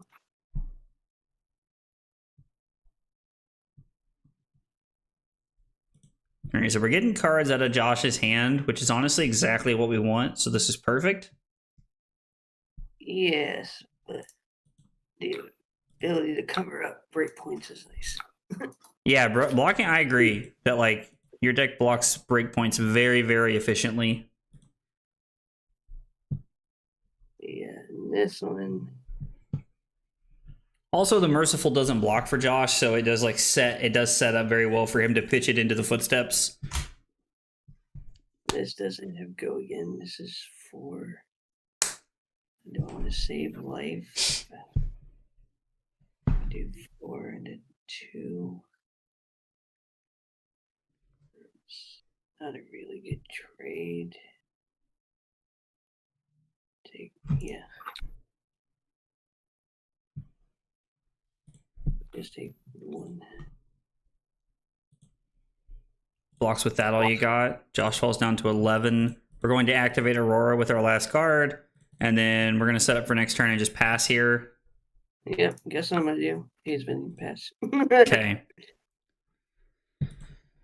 So I think this is a good turn to just try and push as much as we can here. If Josh has an Arc Lightning, then Josh has an Arc Lightning. There's not much we can do about it. It is what it is. So we're just going to try and push a bunch of damage this turn. Yeah, you might get me this turn. This hand is atrocious. Is there a better hand here? I just don't know what it looks like. Yeah, I wish I had a better hand. So it feels like a shame to not throw the ball lightning this turn because of the arc lightning value, so we get extra value off the arcane damage here. We could also throw this with Go Again, which doesn't really solve many things for us. It is preventing Josh from playing defense reactions with this cool. One of the options we have is to throw the ball lightning, and then so that's 2 Go Again plus the 2 arcane, and then we can pitch the CNC to Starfall, and then it's 2 and 2 arcane, and we get to arsenal this and set up, which is like the most obvious turn we have. Another line we have is to pitch the Sink Below to Starfall and then pitch the ball lightning to throw CNC. I think we're better off to arsenal this card and just set up a little bit here. I think this gives us the most value here for our turn. Unfortunately, we drew a little bit, as our good friend Drew would say, this hand is stinky. So this hand's not really getting the value we want this turn.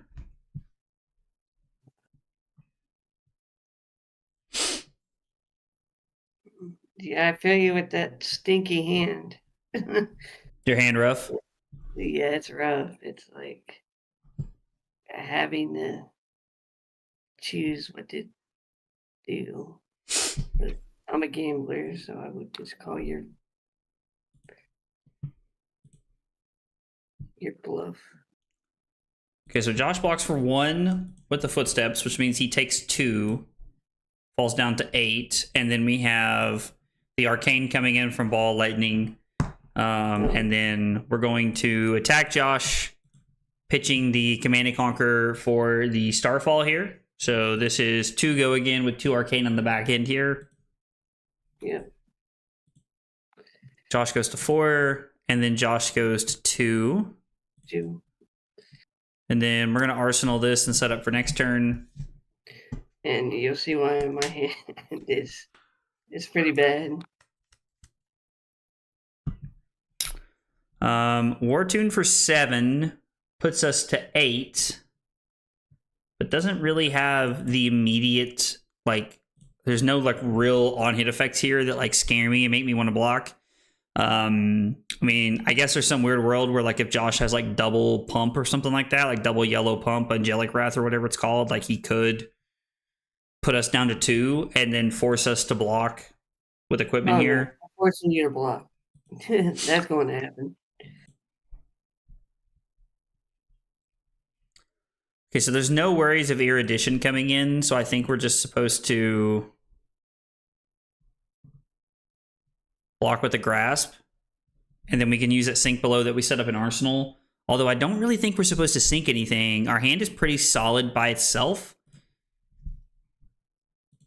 Like we have all the things we want to be doing this turn.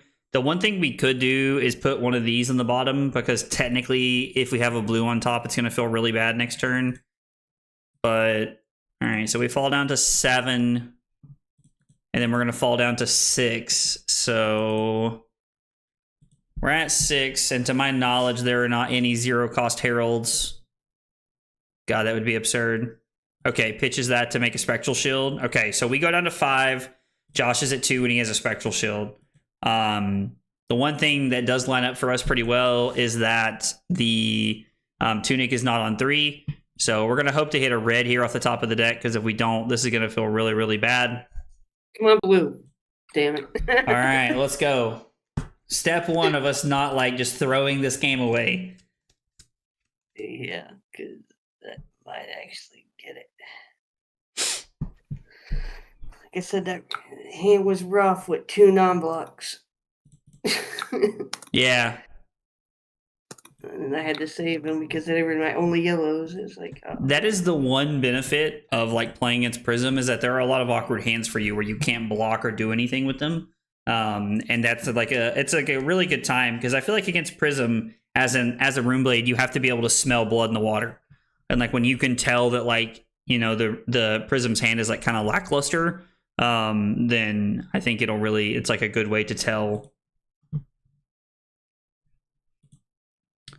Okay, Josh is going to make a Spectral Shield here, so he falls down to 2, and then So you can throw. I guess we technically haven't played a lightning card, so this doesn't work very well.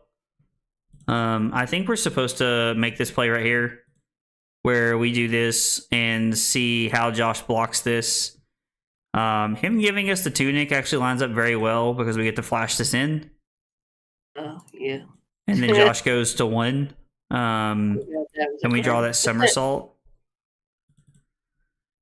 I mean, you didn't know I had it, but, you know, Yeah, generally, it's like there's generally a world where I have something like that, right? Yeah, I should have put the 3 block in there. I play assassin, so I don't have to guess. I just look at their hand every other turn. I mean, that's also one way to know. Like, if you're just fate sealing your opponent every turn, you just know what's up, right? But now I can do this, and I was like, this is also like Josh being able to keep 1 card is tough for us. I really wish we had a way to deal in arcane damage at instant speed. I mean, I guess it doesn't matter. Josh has a spectral shield. We could have technically responded to the Prism activation, which would have been very solid.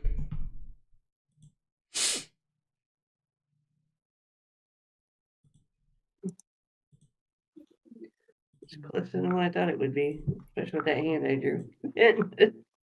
I mean, I think this matchup's actually very, very close. Personally. Yeah. Now I got decisions. I love this because Josh can't block 2, and then with the spectral shield, he actually has to block 3 because he would die through the spectral shield. Trent with the party hat emoji, you love to see it. You love to see it. All right, so we're going to attack Josh. We have a pretty cool line this game. We actually have a pretty sweet line here of things we get to do this turn. I'm pretty sure you got me. I think I closed the game out this one. We get to activate Aurora, and then it is 4 go again, 1 arcane. Yeah. Yeah. Because I can pitch to block it. And if you have a 3 block in footsteps, Yeah, I was like, oh wait, I got footsteps. Never mind. Undo that. Wizard. I forgot about the other. Footsteps. They only cost 1, so it's not over yet. yeah, no, I mean, I'm gonna kill you after this, but it's still Yeah, technically the still best got thing my you could card, do. but- Yeah. But I was like, it's still technically the best thing you could do here, though, I think. yeah, it's still a logical play. So from here, we play Somersault to get this back to hand. We do not give Josh his Miraging Metamorph back, obviously. I mean, you can give it back. And then we're going to play the Discharge, and then we're going to throw the Shockwave for 7. So the 7 definitely finishes the game off here. Was a really close 7-turn game there. We were able to come out on top. Going second felt pretty good there. Let's see. We threatened 22 on turn 2. I think that was the turn that Josh had the double instant hand and was required to take a lot of damage from us that game. That turn anyway. Let's see. When... Let's break Spectral shields and apply pressure to close it out. Yeah, let's rematch. So I'm actually curious to see. I assume you're going to go first this time, Josh. Yeah, if you want me to. I mean, yeah, no, that's great, man. Like you going first is what you would choose to do, right? For the most part, Prism likes going second. For the most part, you know that as well as I do. Because if you choke up and they forget, then you get to flash something in. Yeah, no, that makes sense. All right, so we're gonna sideboard the exact same way this game and see how it pans out when we're going second. We were able to go first last time and kind of like set up a little bit, but we're gonna go second and see how it pans out this time. Yo, thanks, I appreciate that, man. That was those somersault turns can be tricky to navigate sometimes. There's definitely some things that like I feel like I have picked up playing Aurora that I did not pick up in the first like 30 games of playing her. It's taken a lot more reps to really figure out where I want to be. Yeah, I hear you there, because it's like this. I think I should go this route. I wonder if this is actually the correct route. This is going to be very interesting. Yo, guys, by the way, if you're hanging out on Twitch, make sure you hit that follow button. Hanging out on YouTube, make sure you subscribe. Make sure you like the stream. It goes a long way. And helping me out, I'd appreciate it a whole bunch, guys. Also, thanks for being here. A lot of random things y'all could be doing on a Thursday. Appreciate y'all hanging out with me and Josh as I explore the Prism matchup here, trying to figure out, making sure that I am prepared as possible for this weekend with the Battle Hardened coming up. Yeah, now I have to do that. I think cut those, maybe. No, because I think I got too many of those. So I think.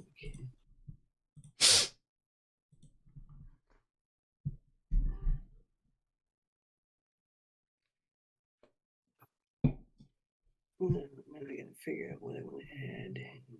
There also might be a small argument to me running Lightning Greaves, as it does technically play around him having Arclight Sentinel, but I don't really think the Arclight is a main tool that Josh is looking to use. But also, like, having AB1 is pretty powerful. So, like, being able to use the AB1 plus the extra block could help us cover up like a 7, or it could help us cover up a Herald of Erudition randomly. There's a lot of things that we could actually use that extra 1 point, and having AB1 against the deck that's playing Merciful Retribution.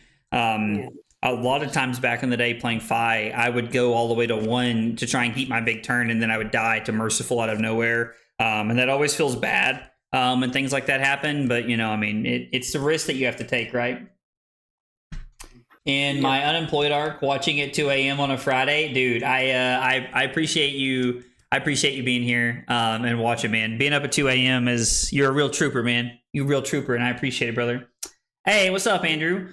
After this, no, but I'll tell you what, I would like to play against Chain before the stream ends if you're going to be around for a bit. Josh and I are gonna. I asked Josh to help me practice Prism. And if you want to like snag the last game of the stream or something like that, I'd love to play one against you. But I was like, I'd like to get games against Prism because I think there's going to be a lot of it this weekend at the thing I'm going to. Love to see the popper. Love to see the hand that blocks efficiently on turn 0. Not something we always draw. So thank the old lucky stars. Take that down. All right, what do we got? Bunch of nonsense is what we got. I don't know.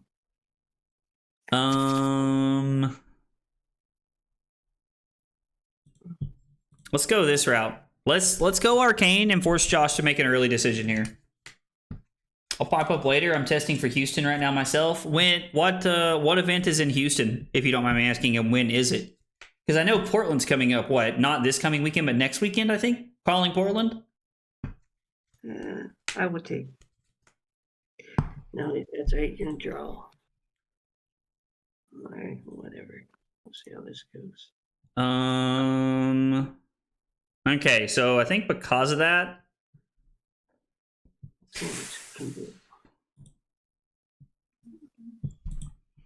That's not even what we want to do, is it? No, so we're just going to go here, I think. Actually, that's just incorrect also, sorry. We're supposed to lead here on the Ball Lightning, because technically, if Josh lets the Ball Lightning come across, then it means that the Burn Up does an extra point of Arcane as well. I didn't know of the game when he was still legal. Chain's really cool, man. If you haven't seen Chain or played it before, like, Chain is really fun. I thoroughly enjoy playing Chain. I played Chain when he was in CC back in the day, but I had also just learned to play, like, so PT1 was in New Jersey. I don't know why they put it in Jersey of all places, but I played Chain at that calling, and I thought I was like tech to the moon. Like, I thought I knew everything about the meta, and bro, let me tell you, I was abhorrently wrong. I played Chain so bad back in the day, dude. But I love Chain. He's a really cool hero. Really cool hero. Yo, what's up, Valk? How are you, man? Pitch to a war. What about you, Udovich? You take that deal? It's a damn fine deal. Dude, I love that movie. I love Inglourious Bastards. I hope Nats and CC World. Oh, Nats World. Oh, dude, I would love for Nats and Worlds to be East Coast this year. That would be bananas. Absolutely bananas. I would love to see that, brother. Love to see that. I think we're taking pretty much whatever Josh does this turn, unless it rhymes with Schmerald of Schmear Edition. We're probably going to block that one.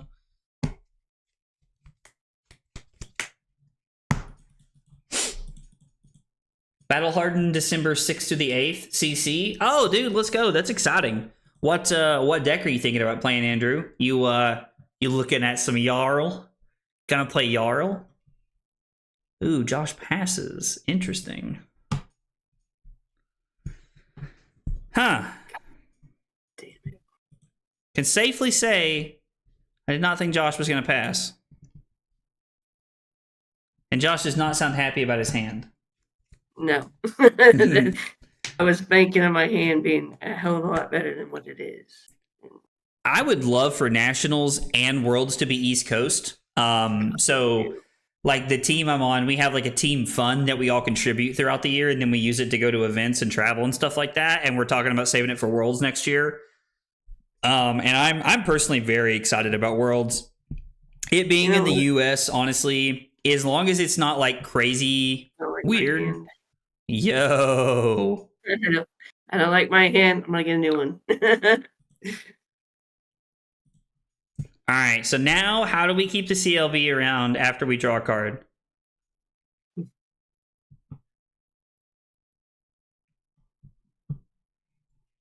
Just in case you decide to draw another card. All right, so we're going to somersault this. Because I want the ball lightning for next turn, since Josh is going to try and deny us this nonsense. Yes, I am.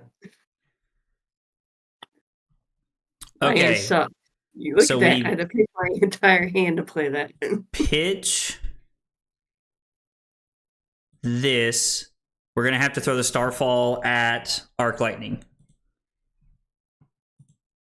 Or I'm sorry, Arc Lightning. God, Arc Light Sentinel. Jesus.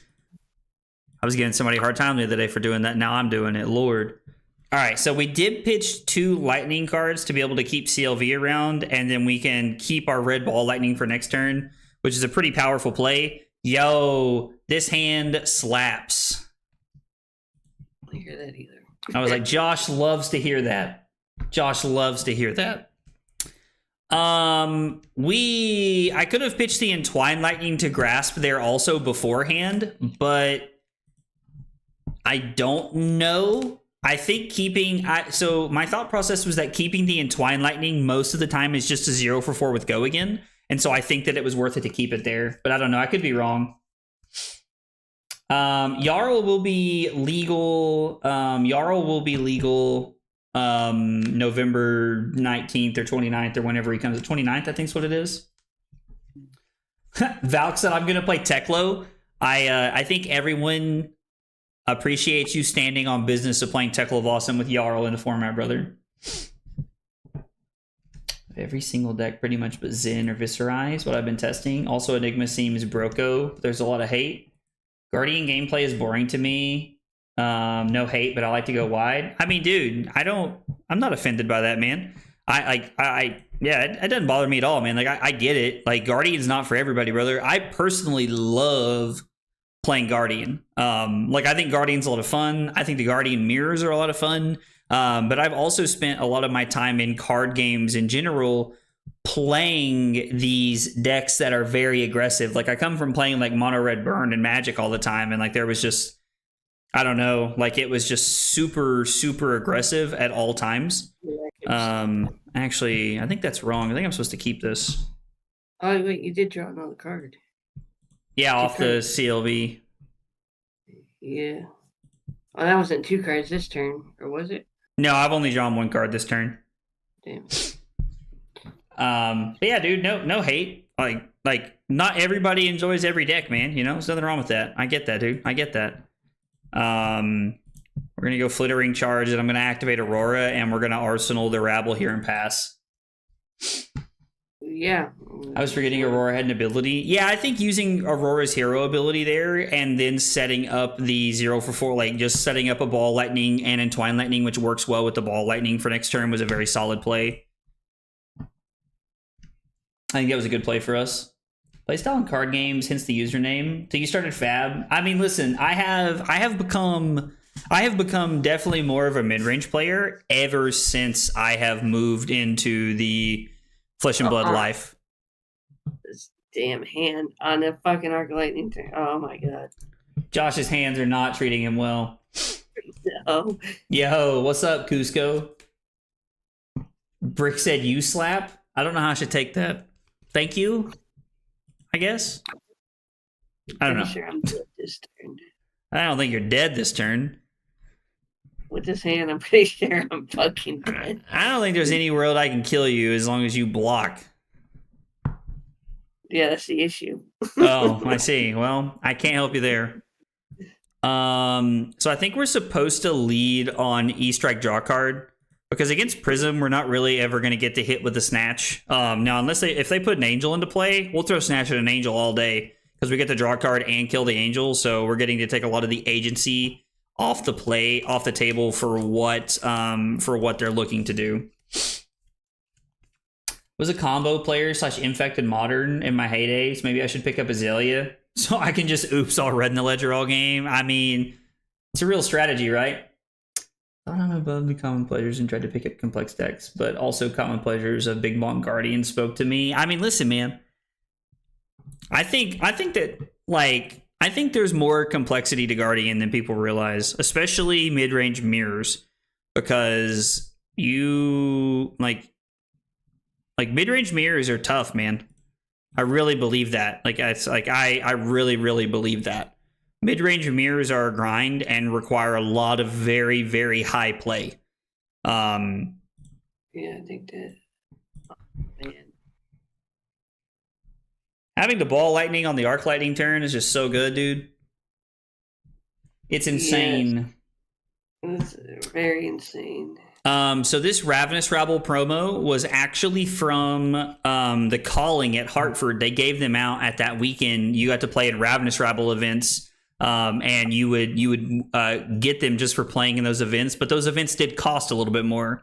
I think I played in one that weekend. I think I played in one Ravenous Rabble event. I wasn't really interested in keeping it because when I got the Ravenous Rabble, they were like $80 a piece, and I paid $50 to play in the event, so I sold it when I got back immediately.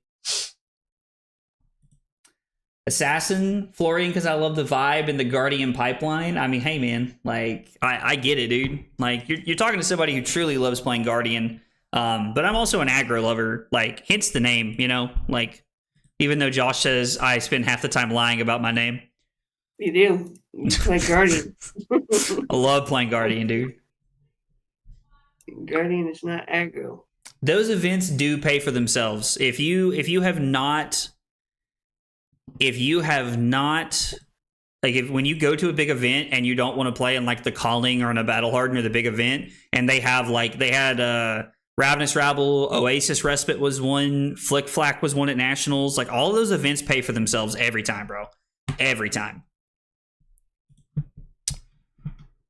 I love having 2 Noble X on Arc Lightning turns. Yeah, no, that was really good for me. I love that. That's the best feeling in the world. Yo, you got all 3 of your Rabbles for 160. I was about to say dollars, but euros? I assume that's euros. Yes, Sigil of Solace and Findle's Fighting Spirits are the big one. Now it's going to be Lightning Presses. I'm going to be honest, like, I might be buying the Lightning Presses off of people. Like, that's dope, dude. The Lightning Press is a sweet.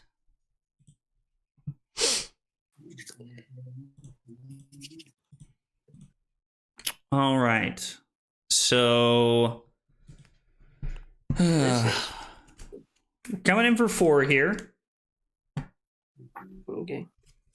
I love aggro and love fatigue, but I'm not a massive fan of mid-range. So, I don't know. Like, I feel like I fall into all of the categories, if you want the truth, because I loved Oldhim. Oldhim was, like, one of my favorite fatigue decks of all time. Yeah, I mean, we'll just come over the top. We're not going to return Gone to Flash to our hand, but we are just going to come over the top and deal one here. Damn, you get the draw. Yeah, I'm still alive though. That's all that matters. Dude, if we had snapped this... Oh, if we had snapped this, we don't want the game. I'm probably supposed to snap there, honestly. But like snapping there would have been insane off of our draw there. I just love this game. Dude, same. Same.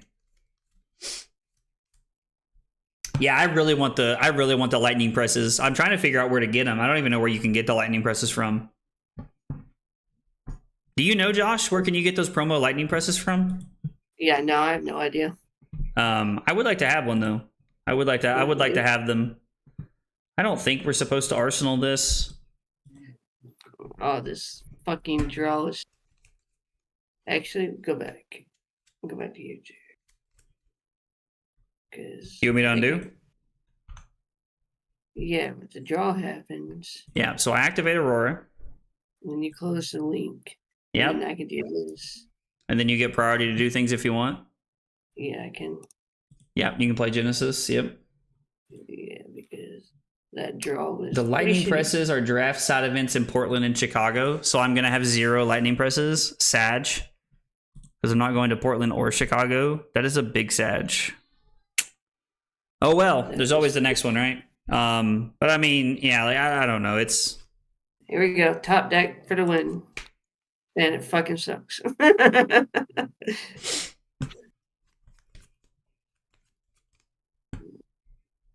This is very interesting, but it's still logical play. I wish it was a yellow. I would have dealt more damage.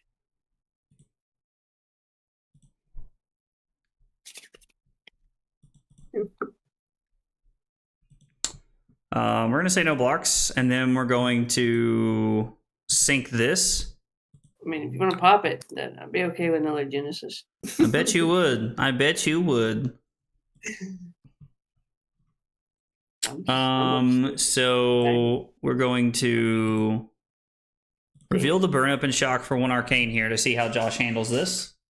I wouldn't even had another fucking... Yo, when is skirmish season coming back around, to be honest? I don't even know when it is. Gotta get that Terra Cold foil. Let's go. I think with Josh having 1 card in hand, you do Arsenal CNC. Okay. I mean, I'm definitely open to like why we should or should not have Arsenal to CNC there. We've already seen a lot of our blues, and so I was a little skeptical there. But I guess with Josh not having anything with the embodiment, like the floor of our hand is to... Well, no, Josh had 2 cards in hand, right? Because of that all you got? He got to draw it? Yep. Dude, skirmishes start at the end of the month. Do they really? God, how are skirmishes already here, bro? The lightning press. I can't play around that. I was like, hopefully the press can close out the game there. That's like a popper, or it closes out. Do you want to play New Prism? Yeah, we can play New Prism. I got stomped that time. Like I said, that was just... You high rolled me. You got Arc Lightning and fucking 2 non-blocks. There was nothing I could do. Yeah, no, I mean, my hands were good. And like, that's kind of the thing is like, as long as I don't see bad hands, I think like this matchup is okay for me. Prism, like the way that I describe Prism to everybody is that like, it asks every game. It's like, hey, here's a skill check. Can you pass the skill check? Yeah, and if you can, cool. And if not, you're just going to lose the game. Pretty much. That's playing against Prism in a nutshell, except sometimes you just lose because Prism go burr. Yeah, that's why I think the New Prism has a better chance. She goes burr a lot better. Heavy pressure early allowed me to keep opponents on the back foot. Let me check my New Prism real quick. All right. Let me make a new game here. I will make a game and send you the link here real quick, brother, so you'll have it. And then we'll get a couple games in like this, and then it should line up about perfectly. Let me find. I'm gonna PM you the link here so you'll have it. I'm gonna fix Prism or New Prism. Yeah, no worries, man. Whenever. I was just letting you know that so that way you'll have it. Yeah, because like you said, I don't have the arms, and even the new one. Forgot about they were there. Yeah, close game, right? Dude, skirmishes No, start this so one- soon. I don't even know if anybody in our area got a skirmish. Oh, no, wait, I take that back. We got a Living Legend skirmish at one of our local stores. And then they're talking about scheduling RTNs already, which is like in end of January, beginning of December, or I'm sorry, beginning of February, which is actually really exciting because I love RTN season. And we always get one locally, which is really cool. We always get like one skirmish, one ProQuest, and there's like two stores in our area, but we never get two, which is always a little disappointing. But we also only have about 15 or 20 people show up to our events, so that's probably why, if I had to guess. All right, let's get this real quick. That's why you win games and I lose games. I don't think that's really it, Brick. And to be fair, you do win games. I watch you win games all the time. And by all the time, I mean like when we have Talishar tourneys. But like your game on stream, man, round 4 you won, dude. You won round 4 on stream. Or I guess the recorded game. By the way, guys, top 8 games for all of the Talishar tourney from this past weekend. Top 8 cut coming out tomorrow. It's going to be there. RTNs are middle of February because new set releases into January. Okay, yeah, that's right. That makes sense. This shit's a pain in the ass. Yeah, Prism does really punish like off turns. I agree. Like if she's able to like take tempo, she can really take tempo and do a lot of things. By the way, I know you guys listen to me shuffle my sleeves all the time, but I bought some of these anniversary sleeves with some store credit at one of our LGSs the other day, dude. And these like blue anniversary sleeves are lit. These things are amazing. If you have not bought the anniversary sleeves, I actually highly advise you buy them. They are really cool. They shuffle very cleanly, and I really like the look of them. They've made a pink and gold, like a gold inside finish, but the outside is like pink or magenta or something. And I'm probably going to try and buy a box of those while I'm in Columbus this weekend. Hopefully it worked. I've never won a game in my life. I don't believe you, Brick. That's not true. I literally watched you win a game. In fact, I have living proof on my YouTube channel that you won a game. Watched you do it, man. Watched you do it. I think against New Prism, we're supposed to go second. We might be supposed to go second against both the Prisms, to be honest. Like, maybe that's just the case. I think we sideboard the same: Balance of Justice, Carapace, Grasp, and Scalers. We're going to bring in the 2 CNCs, and we're going to bring in the Sink Below to help us block efficiently. I tried to run combo in this matchup for a while, but I don't think that's the way you win this matchup, to be honest.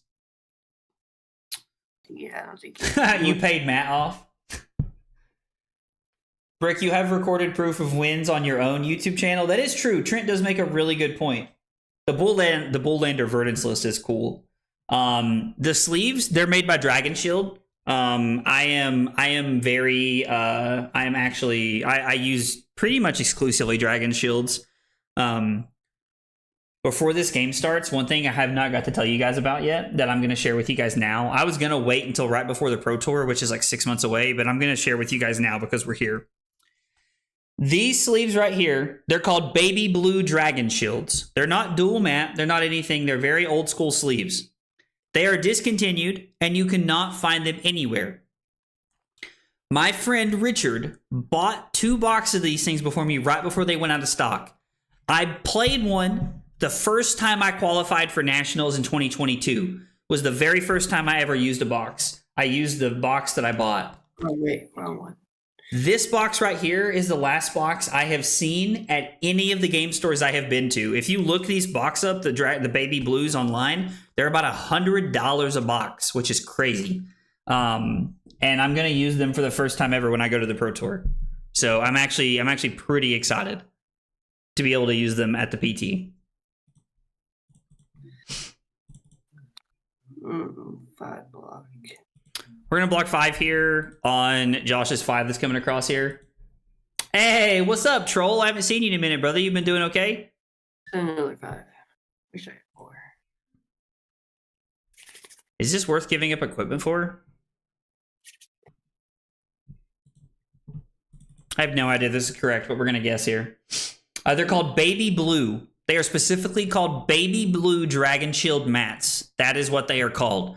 And if you ever find a box of them at your local store, know that I will not pay $100, but I will pay you for them. That is not a joke. I will pay you for the sleeves if you find them, and I will pay for you to ship them to me. These hands. We need vlogs from the PT. Dude, I'm down for that. I'll record. Like, I'll just record while we're at the PT. I'm so down for that. I also think Carly would enjoy doing something like that, so I'm totally in. This is a weird hand. You're telling me. I think we're just gonna play the Arc Lightning. This is an incredibly weird hand, and we're gonna hope that we catch Josh with a little bit of a weird one here. No fab in the new spot and had to cut loose from it, really, because reading about it made me feel awful. Well, dude, Troll, I'm sorry to hear that, man. I hate that, like, you know, you're not really enjoying Flesh and Blood as a whole. I don't know. I just hate to hear that, man. Like, that makes me sad. You know, I don't know. That makes me sad to hear, to be honest. Let's come in like this. We're gonna force some more cards out of Josh's hand this way. Or he's going to give a CLV. Either way, it's a win. Yes, Latara, this is PT London. Oh, you want to play? Gotcha. Okay, I got you. I'm following now. I'm following. Well, dude, I hope you get to play soon. I hate that you haven't been able to play. But yeah, I have been playing a lot of Aurora. Ever since she came out, I've been playing a lot of her.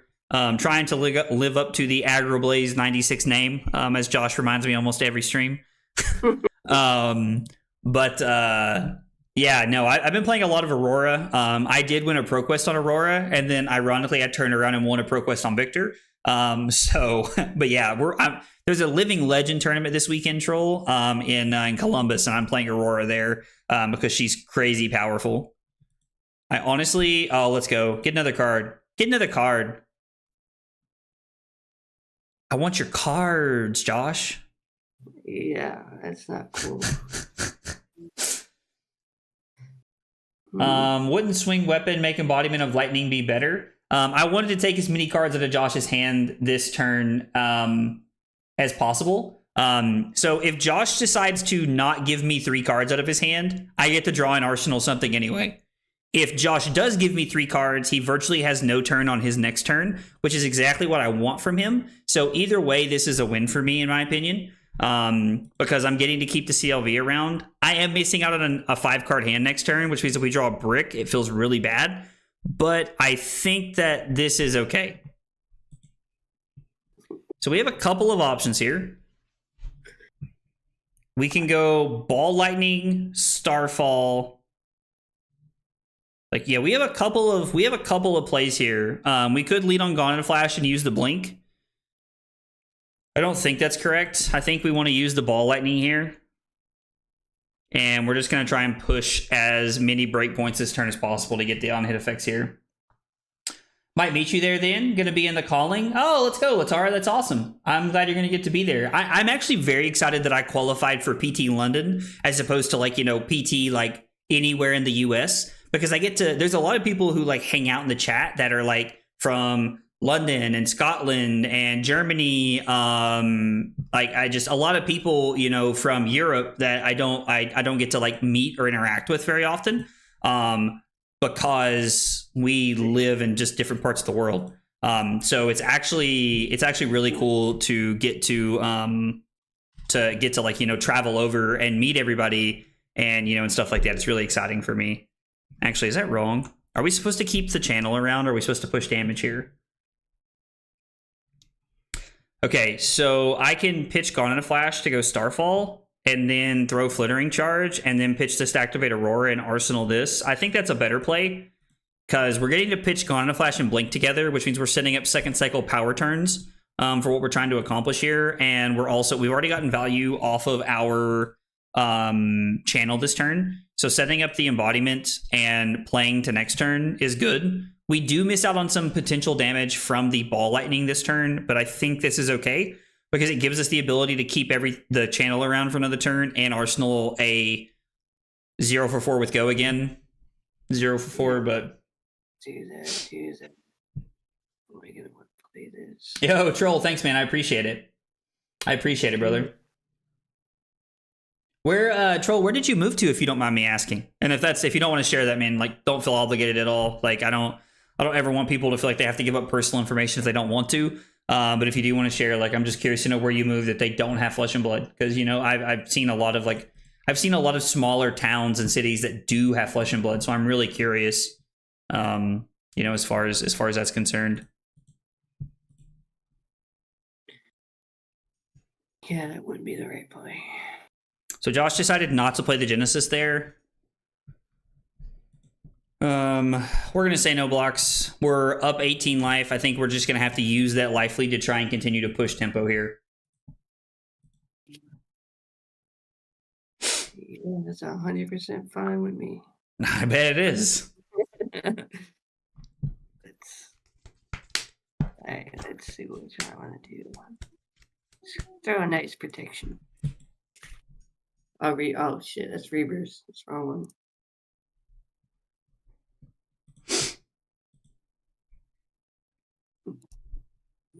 Can't even tell my own figments now. Terrible. You're slacking over there.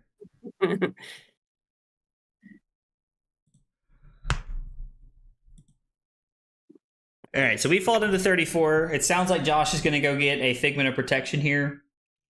Yeah, it could be protection or my arsenal. Well, actually, I'll do this. Okay. My arsenal. I think it's going to be better. So Josh is going to end up going to get Figment of Erudition. And then he's going to throw his arsenal out here. I think we're just going to take 5. Again, it is unfortunately like a 7-point swing with the way this is set up here. Now I'll get protection. So now he has 2 Spectral Shields. So with the 2 Spectral Shields, we're basically at a virtual 27 here because of OG Luminaris. Like, probably the most broken weapon of all time. Oh, yeah. So it's kind of crazy, but like the 3 weapons that I would probably argue are the most broken of all time are Duskblade, Luminaris, and there's probably 4 because I would say Rosetta Thorn and Winter's Will. Both of them are insanely powerful, so I would say both of them have to be on that list, to be honest.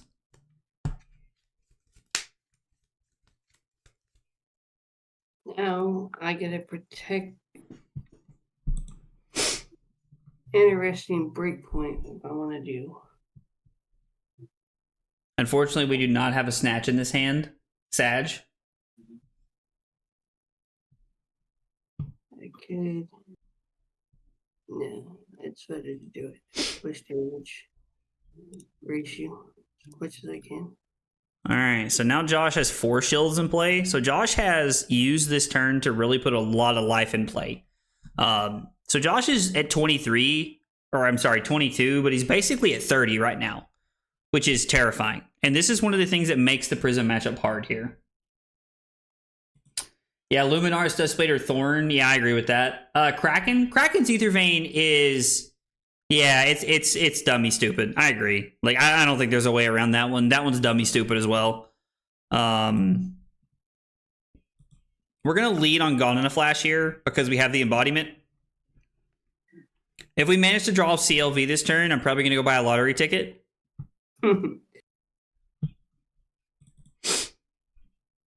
But I'm hoping we can at least rip a couple of cards out of Josh's hand. Yeah, Kraken's Ether Vein has to be up there, which is really funny because like until they printed like some of the newer cards, it didn't seem that dumb. But yeah, it is very good. There also was like no way to like amp or do anything back then, so like the game was just entirely different at that point in time.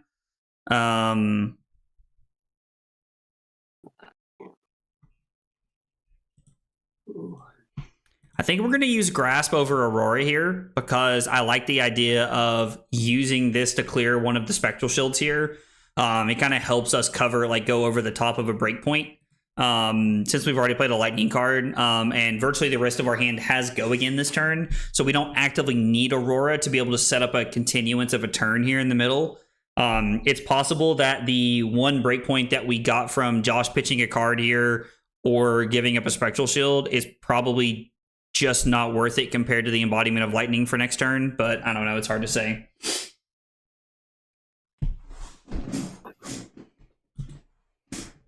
Yeah.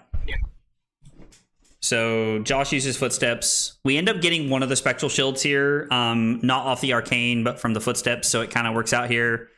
Let's go red, please. We have an E-Strike on top. That red. You love to see it. You love to see it.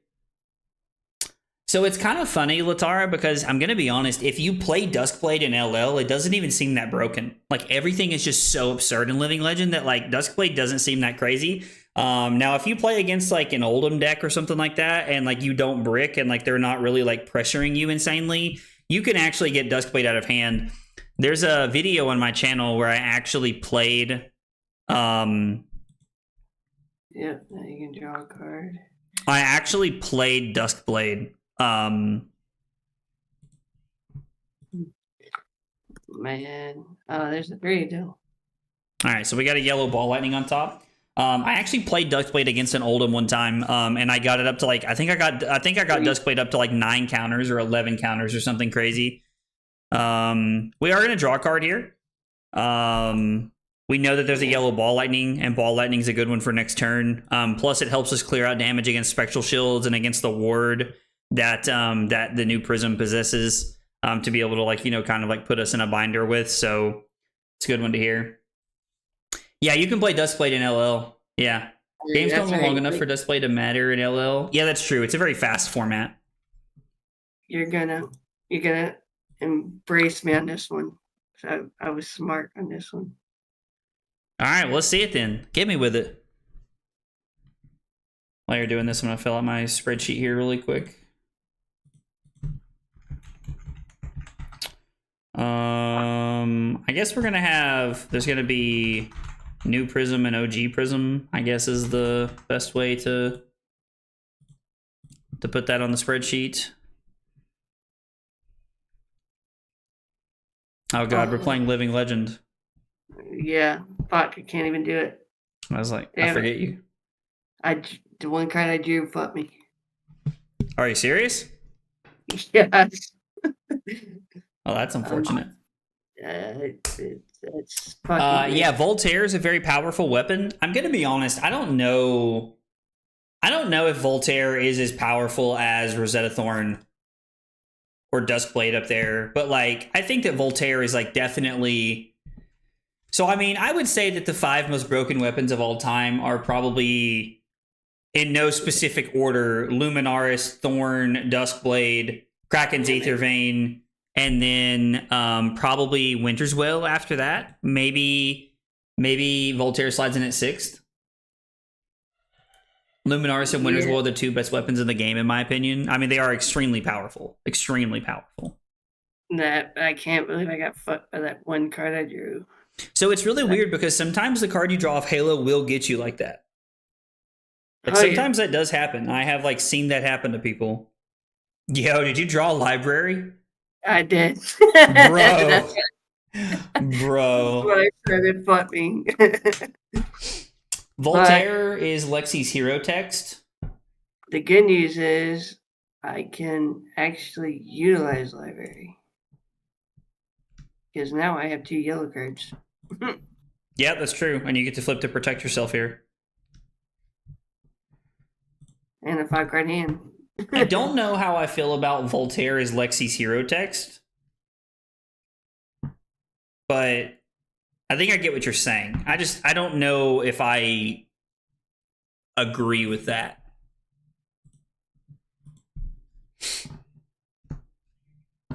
I don't know how I feel about that one. But I'm just being honest. Like Lexi's hero ability is good in my opinion. Like I don't think she has like some like super mediocre hero text. Let's just block too. What he's gonna do.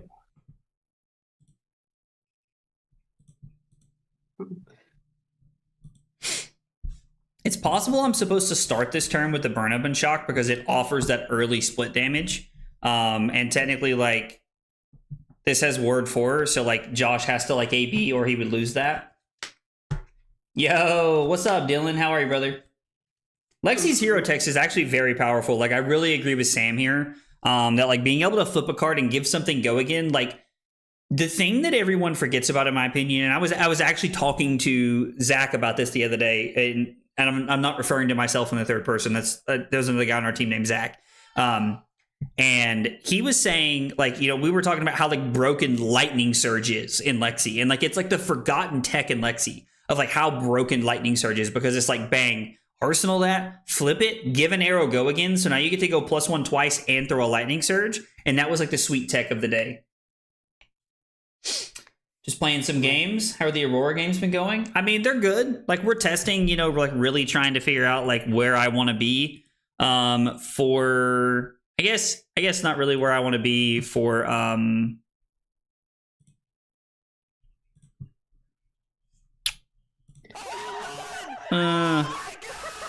sorry, I just lost my train of thought. Yo, let's go, Sam, with 10 months of Prime support. Let's go. Thank you, brother. I appreciate that, man. It means a whole bunch. I'm definitely playing Aurora in wait, whoa, how did we deal with damage? No, oh, ball lightning. Ball lightning. I understand now. Sorry. That changes my turn when you say no blocks then. So when Josh says no blocks, we're gonna flash into CLV because he gives us a chance to draw a card. I'm definitely playing Aurora in yeah, I couldn't even pitch. in Columbus. Just trying to figure out the Prism matchup a little bit. And when you say playing games, are you playing Call of Duty or anything like that? It's like are you a degenerate, Dylan? Do you like to play Call of Duty? Because like I get the sense that you are. I also think I saw pictures of you at like a Call of Duty convention or something, like on your Facebook one time. Or maybe it was on Twitter. I can't remember. Yeah.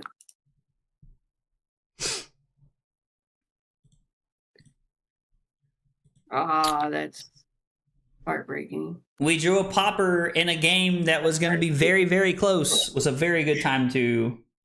Yeah. It was a very good time to draw that. Very good time. Dude, you used to run the Call of Duty socials? Dude, are you serious? Like the competitive Call of Duty league?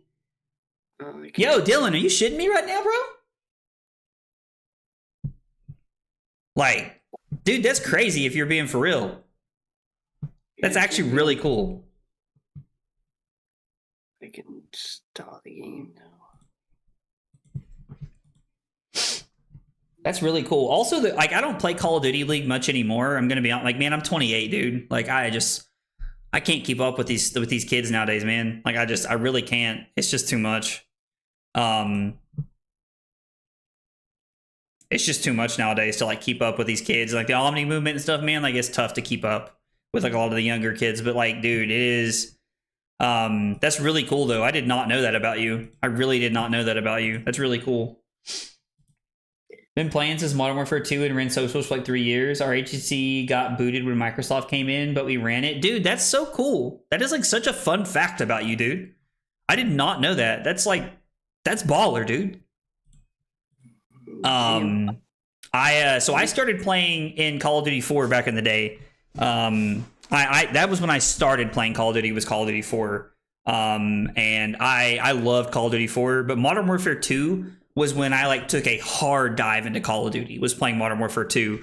And we like one of my cousins actually played like professionally for a while. I guess like semi-professionally, I don't know, but like it's cool. It's cool to know like that there are people who like play card games that also like dive into that world. Because like right after this, like I'm gonna go play Call of Duty with Carly after this, so that's really cool, dude. Been really sucked into Pokemon TCG Pocket because I'm trying not to get burnt out on Fab at the moment, but all that game devolves into is the same 3 decks. When you try to be unique, you just lose. I mean, yeah, that's frustrating, man. Like, and I get what you're saying, because like it is like, I think I'm one of the few people that like truly would not get burnt out on playing Fab every day. Like if I could be a full-time content creator, I would. I truly would. And like, I don't think I would get burnt out at all. I love making content, dude. I love streaming. I love making videos and hanging out and talking to you guys. Like, I genuinely think I could do this every day of my life. Like, never get bored. Yeah, I agree. I would never get burned out on Fab. I enjoy it too much. Yeah, Even so though like I think there are like I think there are a few people like that, Josh. Like, if I'm being honest, like I don't think like the people like me and you who like could genuinely play Fab every day, I don't think are like, there's not a lot of us. You know what I mean? Like, because like, you know, to Trent's point there, like, you know, like there's a lot of people who do get burnt out on, you know, playing who like play the same games all the time. Like, and it's tough for a lot of people, and I get that. It is. I have to admit, Trent, I'm also a little surprised to hear Josh say that he could play Flesh and Blood every day. Call of Duty 3 was my first, but Modern Warfare 2 is still my favorite. Dude, I mean, I don't even know how many like billion hours I have into I don't even know how many like probably like literally like hundreds of hours I have in Modern Warfare 2. I mean, I know I maxed out Prestige in that one. And I've actually really been enjoying Black Ops 6. We've been playing Black Ops 6, and I'm like 10th, or I'm sorry, I'm not 10th. I'm second. I'm like halfway through second Prestige right now. Carly's almost a third Prestige right now. We've been playing quite a bit of it. I have not played a single game of the new Fortnite season because we've been playing so much Call of Duty. It's kind of been crazy, to be honest. Reagan ran Overwatch League socials and still run Toronto Defiance socials. We are an esports family. Dude, that's so I thought I saw you know, you're just dead, right, Josh? Yeah, I'm pretty sure I'm just dead, but I'm stalling the game out. I guess your hand was Light of Soul, Herald Tome, and Arclight. Yeah. Yeah, okay. I am not gonna pay for Arcane. I will go to 22.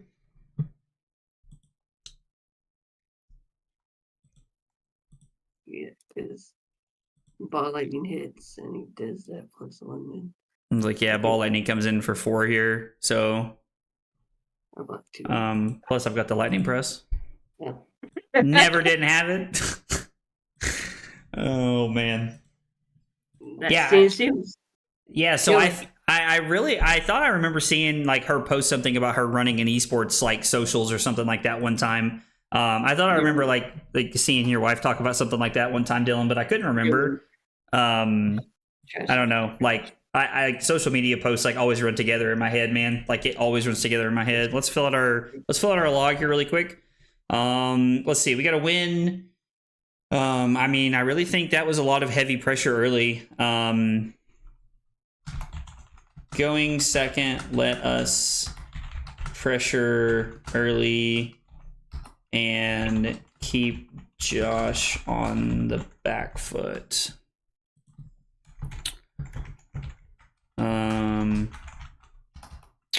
Prism, we're gonna go first this time, which I think it's good. It's good to be able to see both sides of like going first and second, how it feels. We're gonna keep the same sideboard plan because it has felt very good into all three of our Prism games so far.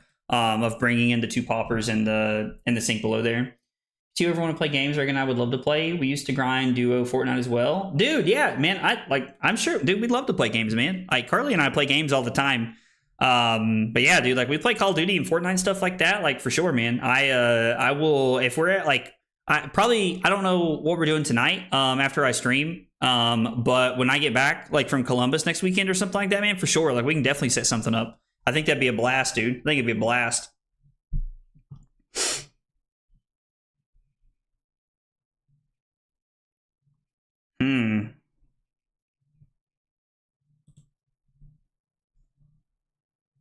Channel Valley. This is a hand of hands. Yeah, I don't want to hear that. We're going to pass to Josh and see what he does. Dude, is Marvel Rivals out yet? I've seen people talking about it, but like I don't know. Like Drew talked about it once upon a time, but that's all I've ever seen from it. So we are just going to throw away the rune chant here. Josh gets to block the Rune Champ very easily with his resource, but we are going to kill the Ode. I have zero interest in letting that thing stick around. Zero. Ode to Wrath ends the game before you blink. All right, this hand's pretty good. Oh, it comes out beginning of December, so it's going to be here quick. Yeah, I wish I could say that. I didn't think I was one of those people either, but I really dug into getting better for ProQuest season on Vincent. Maybe got a bit tunnel vision, to be fair. It was the best I've ever done at a higher than an armory event. Things got weird. I definitely still love the game, but being that deep into it was a little tiring. Yeah, so I mean, Trent, I actually think that is a very normal feeling. Like, if I'm being honest, man, I think you feeling like exhausted from something like that is an extremely normal feeling.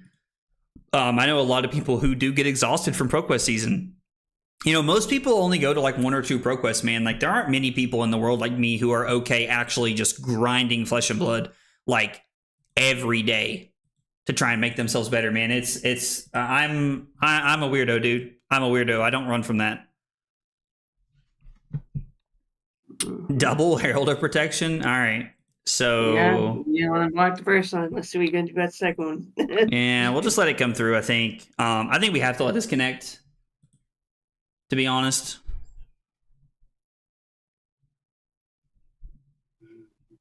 Yeah, what do I want to do with you? Protection.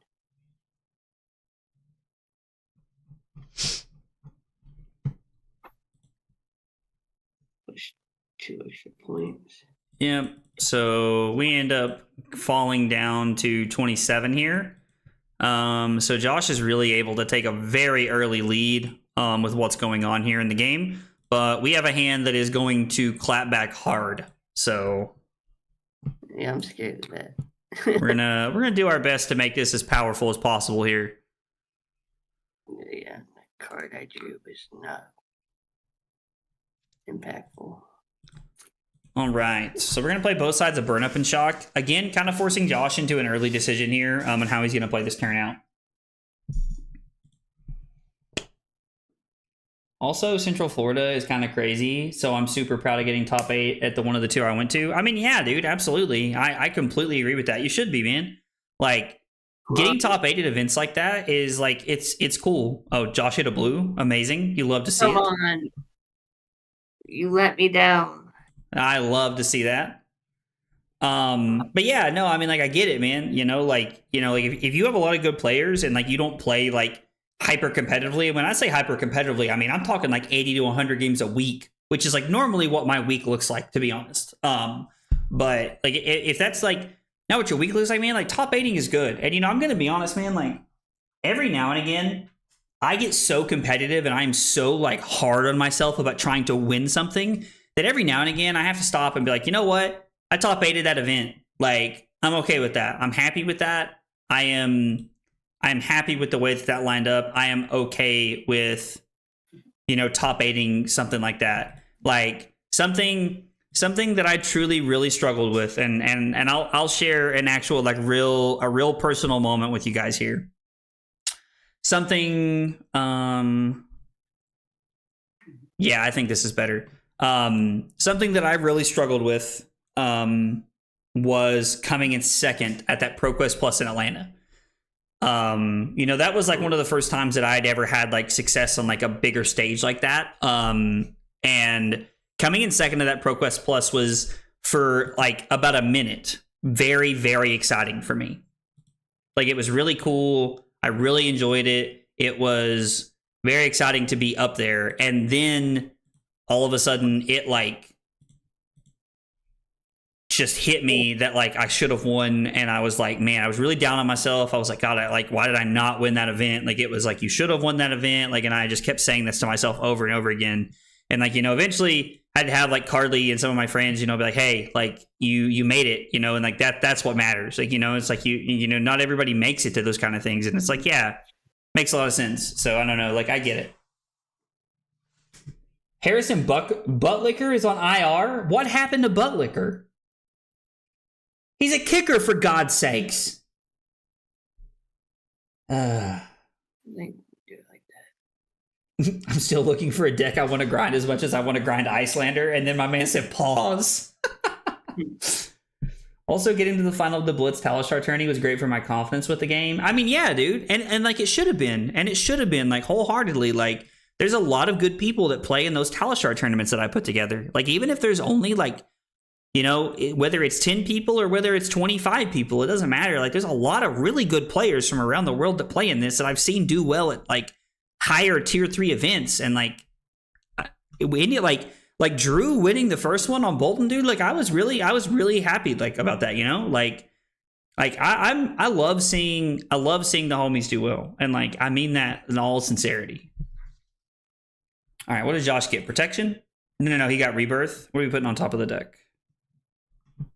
Nothing, I think. Oh, that's right. You only have Ode over there. Everything else is in your soul. Never mind. Yeah. Knee surgery. They said he's out at least 4 games. Jesus Christ, bro. Ew, miss me with that. This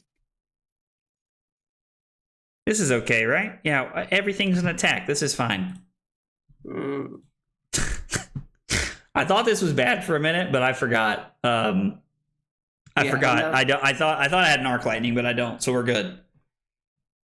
We are in there like swimwear, as the kids say. And by the kids, it's me. I say that. Yeah.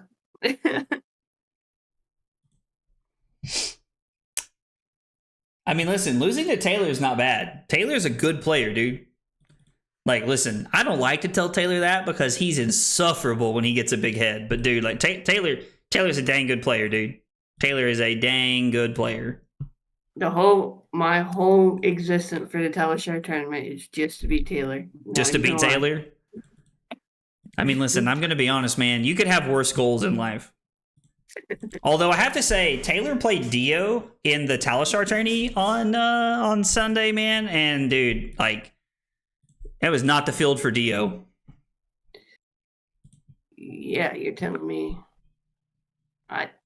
Yeah. No, a blue. I wish I could do something. Literally have a hand full of fucking numble. We be babbling, that's for sure. I'm bad. I'm just good at slot machines sometimes. As seen this weekend. Yeah, no, you are not bad, Cusco, and I don't buy that. I don't buy that nonsense for a second. You definitely did hit some slot machines this weekend, though. I will say that.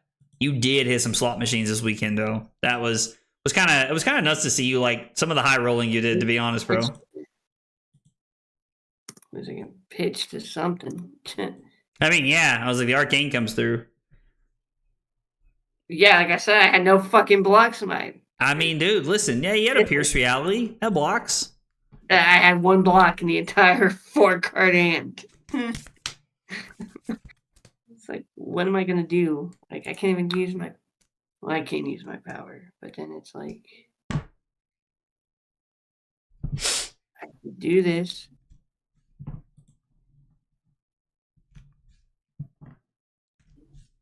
Then... Oh, yeah, we about to go Erudition in, boys. Yep, we have to do this. For every good player, there's one that is 2 times as bad, and I am the latter. I don't believe that either, Josh. I'm sorry, not Josh, Brad. God, I was like, I turned to look at the screen to see what Josh was doing, and then, like, I was reading Brad's message. Yeah, doing nothing. That's what I'm doing. Brad, you're not bad. You're not bad, dude. I refuse to believe that, dude. You top ended at 1K, dude. In, like, an area... Did you mean to pass, Josh? Yeah, because I'm not doing nothing. I can't do nothing. Oh, that's right. That doesn't have go again. No. This isn't that Luminaris. This isn't that Luminaris. My hand was just that. All right, we're going to use an embodiment to draw a card. Now I'm just desperation at this point. That's why I play bad heroes, so I can use it as an excuse. I mean, listen, like... I feel like there are people who actually do that. They like play bad heroes and like, you know what? Like I gave myself the out of saying, oh, I've never done this. I've never played this hero, or I was playing this hero or something like that. Like I feel like that's a real thing that people do, to be honest, man. Like that is a thing that happens. Also, some people play like bad heroes because they love them. And there's nothing wrong with that. Nothing wrong with that, dude. Mm-hmm. never punished. Desperation move, but it worked. Kept me alive. All that matters.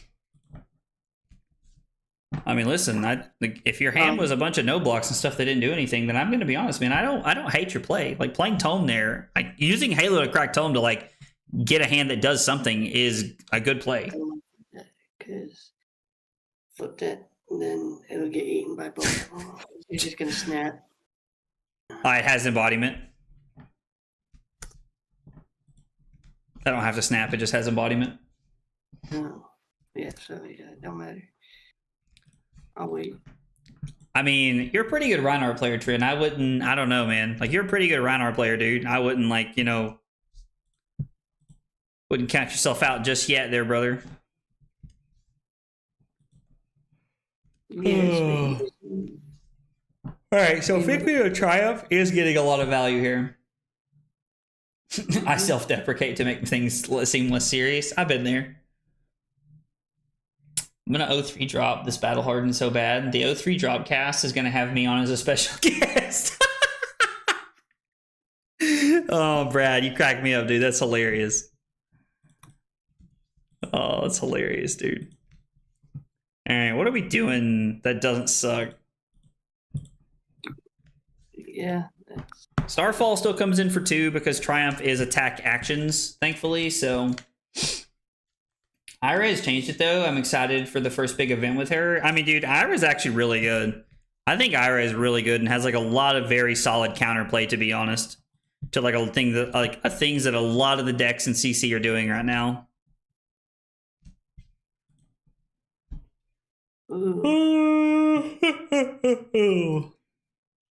It's not what I want to see either.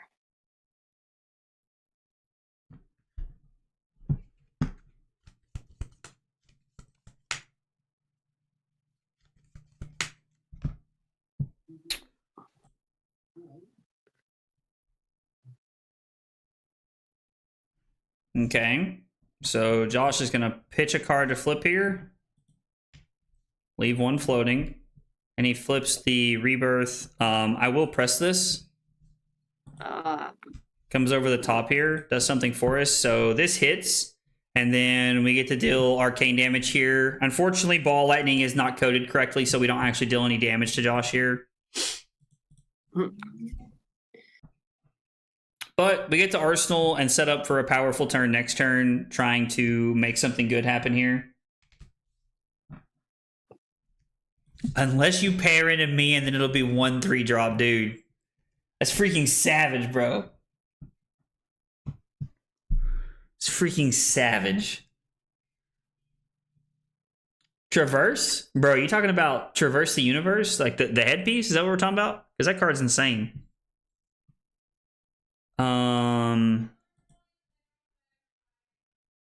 I mean, we could pop this. I don't think it's correct, though. I think we're just supposed to take 6 and then just try to be all in our plan next turn. One of my messages got blocked for some reason. All right, let me see if I can find it here real quick. I don't see anything. I'm going to tell you there's a misplay. You should have popped it. Yeah, I don't see your message, man. I'm sorry. I don't see anything. I apologize, Cusco. Wait, I should have popped it? Yeah, you saved yourself some damage. Oh. Because remember, I got Vestige. So you put that in there. I'm getting extra resources. No, I know. I mean, it's fine. I don't think it's a problem that then I can just do this. You can pitch a blue. Oh, you don't get the extra resources because it's passing, though. Oh, damn, that's right. It's still okay, though. I mean, I think you're supposed to flip an angel this turn anyway. Yes, but then, like, where is this? Yeah, this desperate measures. Damn, I'm being called to buy? Bro, that's savage. Oh. I feel I go back and watch me kick your asses, Reinar, with you on 5. Those were the days. Those were the days, huh? Those are the days you were looking for, huh, Trent? Oh, actually, we're just gonna lead here. It's the best thing to lead on. Yeah. Yeah, YouTube does that sometimes, Cusco. I'm sorry, man. I don't know why it did that. I don't know why it blocked your message. It does that sometimes though. Oh, I mean, Brad, you're fine, dude. I'm not offended at all, man. I am not offended at all, brother. So we're gonna go Lightning Surge for 4.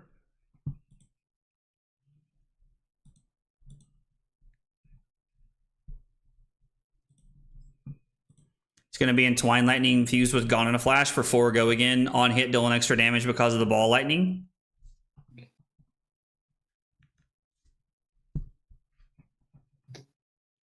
Yep. Gotta do it.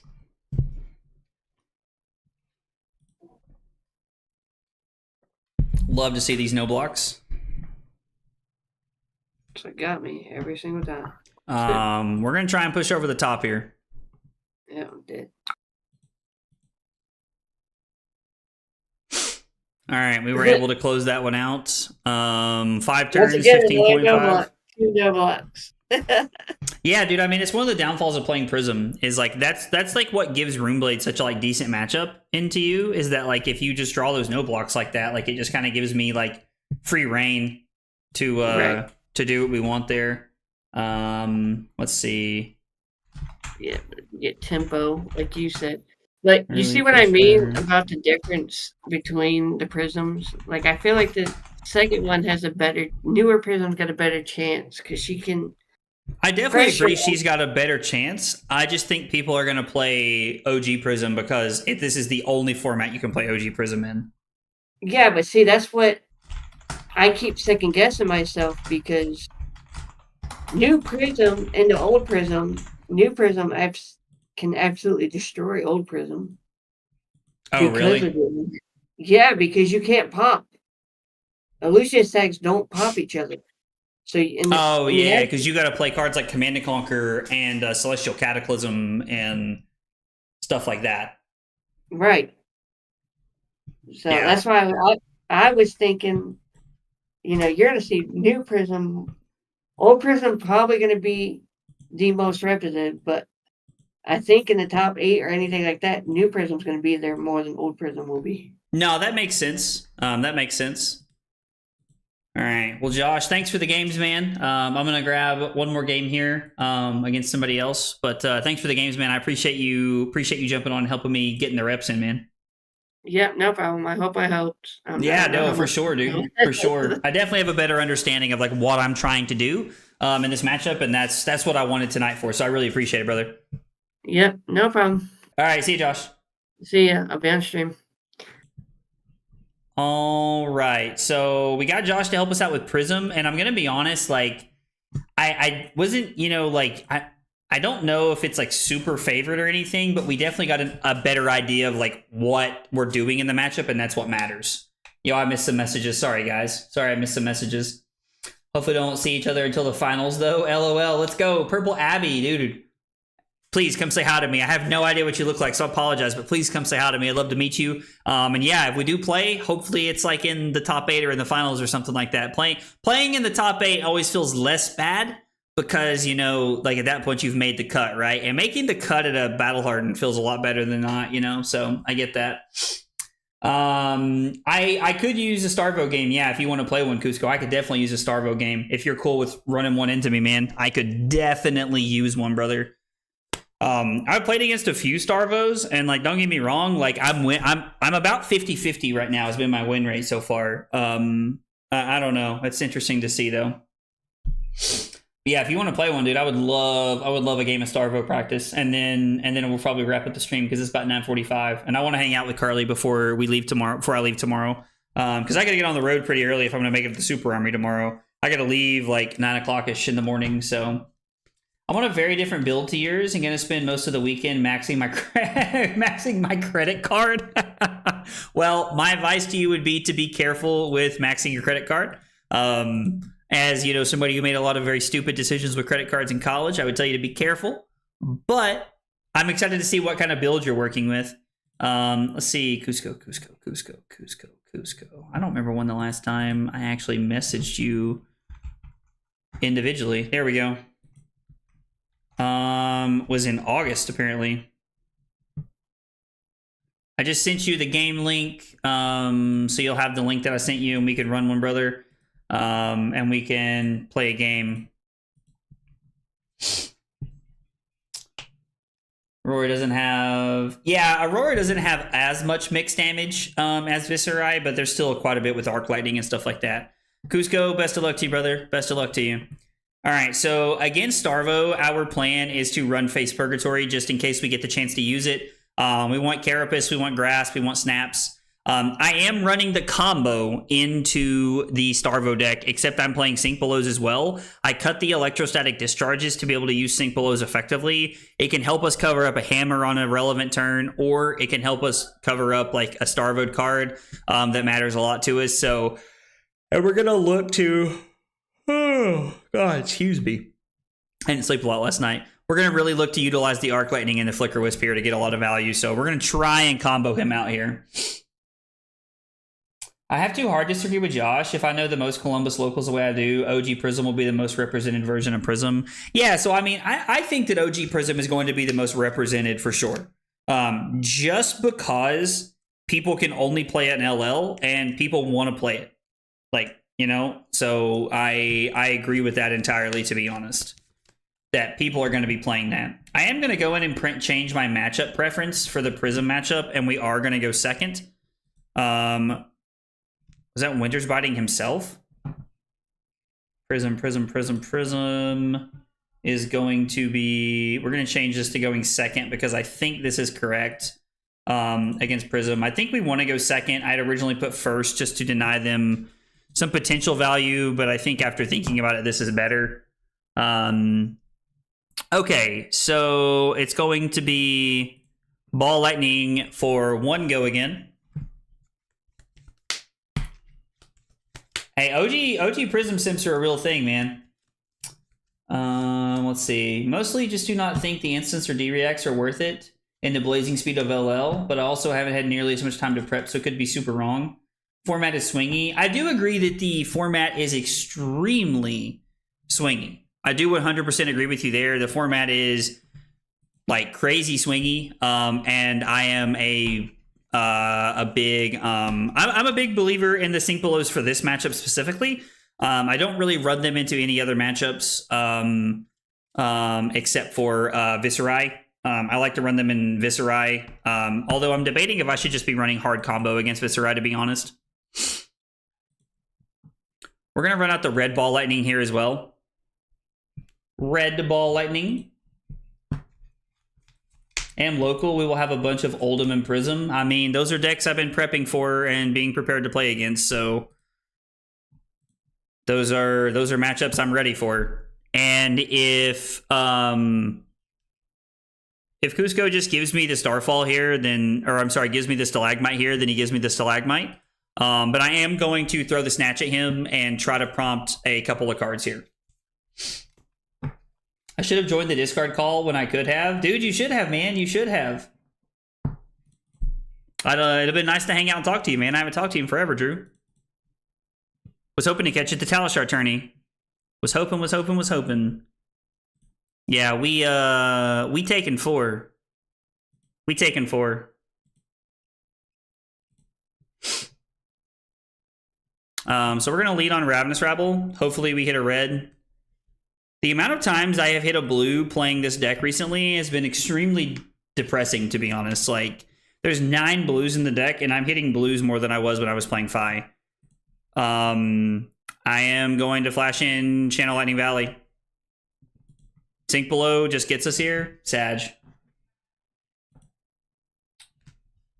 They've all been a work day? Oh, that's sad. No, yeah, dude, I wouldn't use a holiday for him either. I get it, man. I get it. I just wish it worked out better, you know? I wish it worked out better for you to be able to come and hang out. But I completely understand. Completely understand, brother. I like the Stalagmite use there. I think that is a very good block and it gives Cusco the room to breathe to be able to do Starvo things if he has it lined up this turn. But it also works out for me because I had the E-Strike I wanted to Arsenal anyway, so... Autumn's Touch for 9, go again, into the hammer.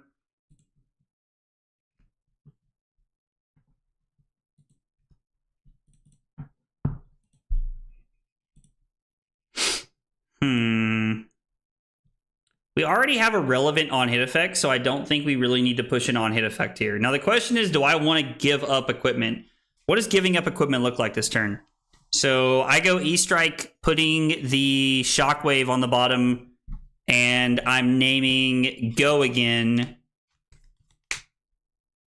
Actually, I'm going to give up equipment, and I am going to play the Burn Up and Shock here, because we're going to try and get aggressive this turn. We're going to try and get aggressive this turn. It's not something that I normally save my equipment for like something more relevant than the hammer, but we're gonna see what we can do. Having the lightning press makes me feel pretty good about how we want to play this one.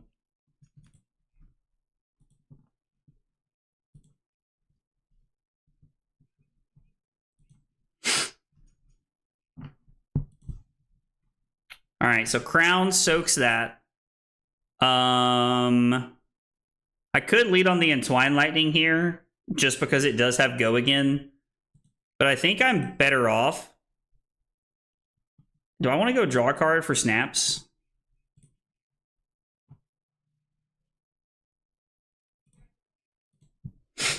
I think so. I think so.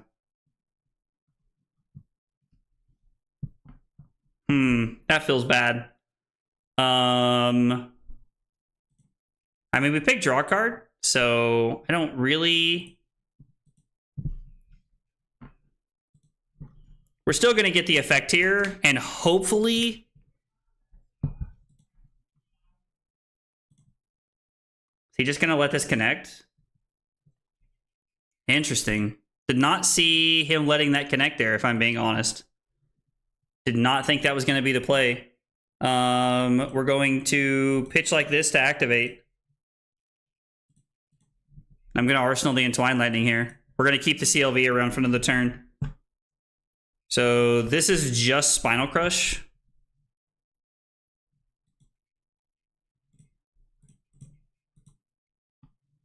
I think this is a very good turn to use all of our equipment. Yeah, it all lines up very well for us here. That lined up very well for us. This whole turn cycle has been very good. It's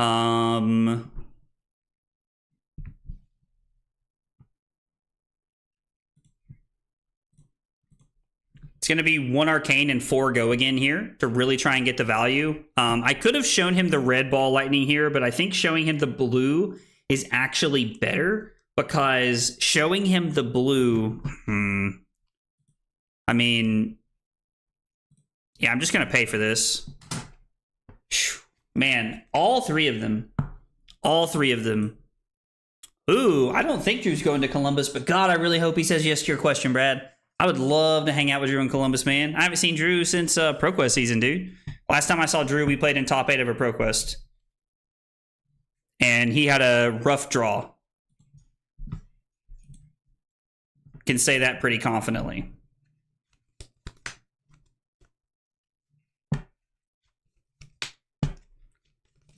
Ball Lightning, Starfall.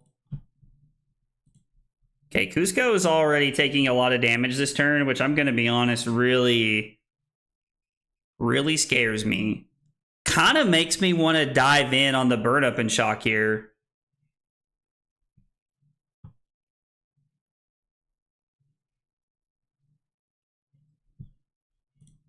Nah, I don't think so. Is Trent coming to Columbus? I don't think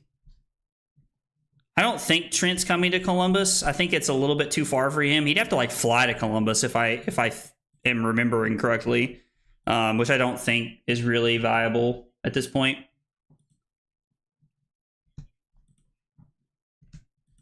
Okay, he's really trying to shut my turn down here.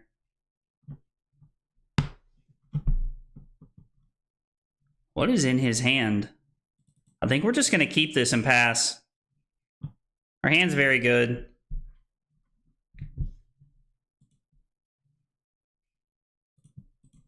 We're going to pitch the burn up and shock. This is fine. We'll go to 22.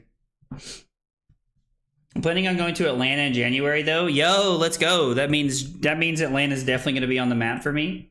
Going to California to see your partner? Dude, does your girlfriend live in California? Am I crazy? I thought I don't know. Like, I guess the way I've always heard you talk about her, I assume that like she lived out there like near you. I assumed. I guess that's what you get for assuming. I'm gonna pitch this and we're gonna fuse this. There are no more blizzards left in the deck, and we have played around the stalagmite, so now it's all about taking as many cards as we can out of Cusco's hand every turn. Honestly, in the future, if we can plan these types of things in advance, I wouldn't mind riding with you. These types of things. I mean, dude, I would love to have you ride with me, like, to these events, man. Like, that would be awesome. Like, tomorrow, I'm about to drive 6 hours tomorrow by myself. Like, you know me wrong. Like I do fine in the car by myself. I probably talk to myself more than like, you know, a non-crazy person does. But yeah, I mean, I do fine in the car by myself. So like, it's not the end of the world, but it is definitely more fun having someone with you in the car for sure. Kind of for sure. No, why we did not get to play against Chain. Andrew, I think, was not around when it came time to talk about Chain, so did not get to do that, unfortunately. Yo, Holden, what's up, man? What's cringe, brother? What's cringe? How excited are you about Jarl? Dude, Dylan, y'all don't even know. Y'all don't even know how excited I am about Jarl. Y'all don't even know. We supposed to just Arsenal this? Probably. It's only one more. I mean, I guess I could have thrown this and then Arsenal the Entwine Lightning, but I like Arsenaling the Ball Lightning. Sets us up for next turn. Pretending like I'm the most excited for Jarl when you're right there. Listen, brother. Listen, I am excited for Jarl, dude. I am actually crazy pumped for Jarl. Bro, does this even matter? Do we even care about this? Because it's Pulse. So we go to 13 here. I've been brewing and it hurts. It hurts my friend. It hurts my head. Jarl. Don't even know. I like that. I like that. Since we have combo pieces, like it's kind of weird because like I want to Arsenal the Arc Lightning, but Arsenaling the Sink Below protects us.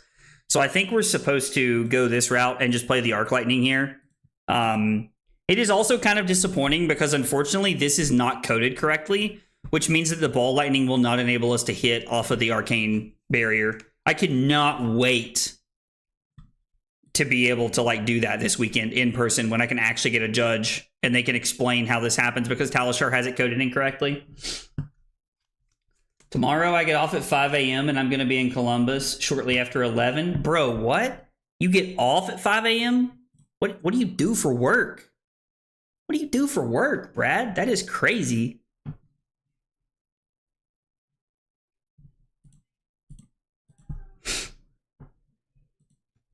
Arc Lightning gets prevented.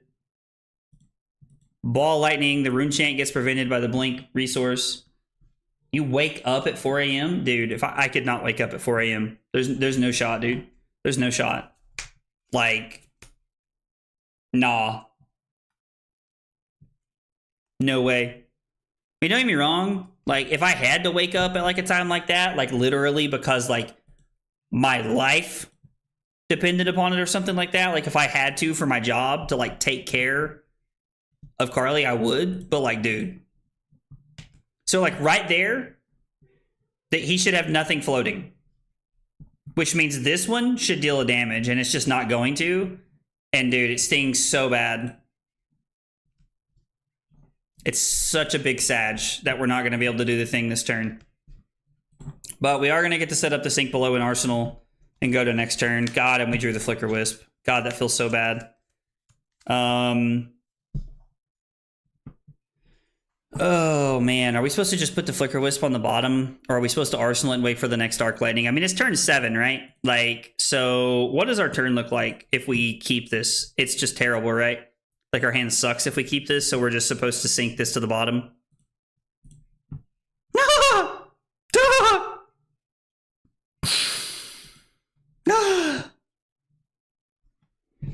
Cry myself to sleep at night, bro. Ball beats AB1, yes. Because of the way that the replacement effect works, it does beat AB1, yes. Dude, why said I go to sleep at 4 o'clock? Yes, it's addition then subtraction. Yeah, no, 100%. Oh, dude, let's go. Trent with a second bit this stream. A second bit, let's go. Thank you, Trent. Thank you. Let's tell Cusco we're thinking, because I mean, dude, the point of having Arc Lightnings, Flicker Wisps in the deck, don't do a lot if we're not going to use them adequately. Like, are we snapping right here?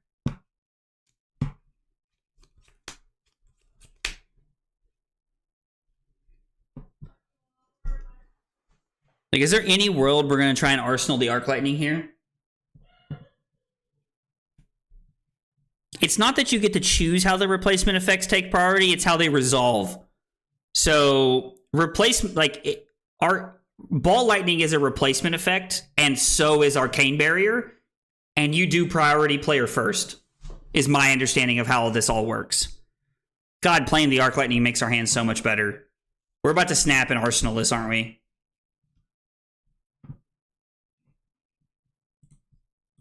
We're going to throw Lightning Surge. And then we're going to do E-Strike. Dude, it's crazy. Yo, let's go. Trent gifting out a community sub, dude, to help us reach our goal of 10 subs. Let's go. Thank you, Trent. I appreciate that, brother. Trent's the MVP, bro. Y'all don't even know, but Trent's the MVP, fam. Thank you, Trent. Appreciate it, brother. Yeah, addition happens before subtraction. Yeah.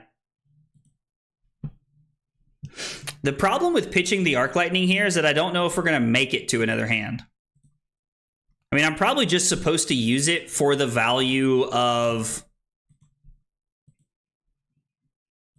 I'm probably just supposed to use it here for the value of being able to, like, trying to hit Arc, or trying to hit Channel Lightning Valley here. This is also, like, that whole turn cycle, how he pitched a Trip the Light Fantastic or a Blink or whatever the hell it was, to throw Winter's Well at me, and we would have been able to, like, combo him this turn, is exactly why. Am I supposed to Arsenal? Like, make an embodiment and Arsenal this? I can't imagine the answer is yes to that, right?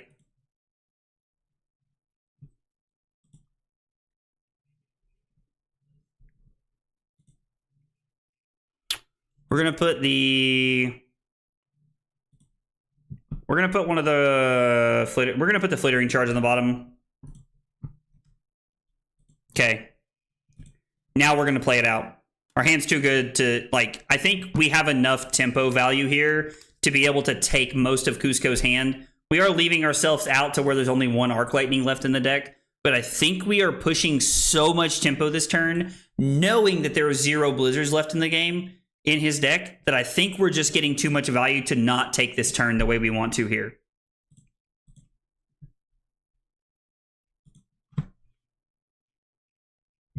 Like, this definitely gets blocked. Is this the last Sink Below? It's the last Sink Below.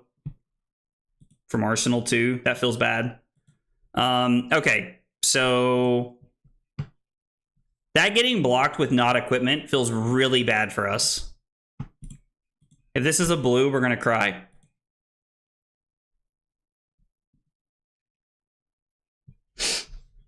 Blue on top. Thanks, Drew. I appreciate you trying to get that out there.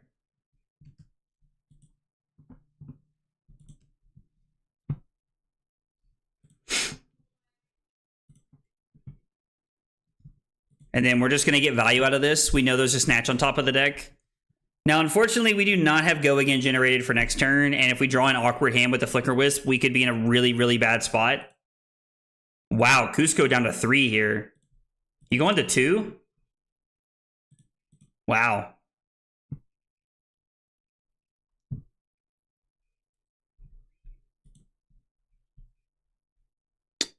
So we go to 6, and then it's E-Strike, go again. Pitching to blink, putting the Entwine on the bottom.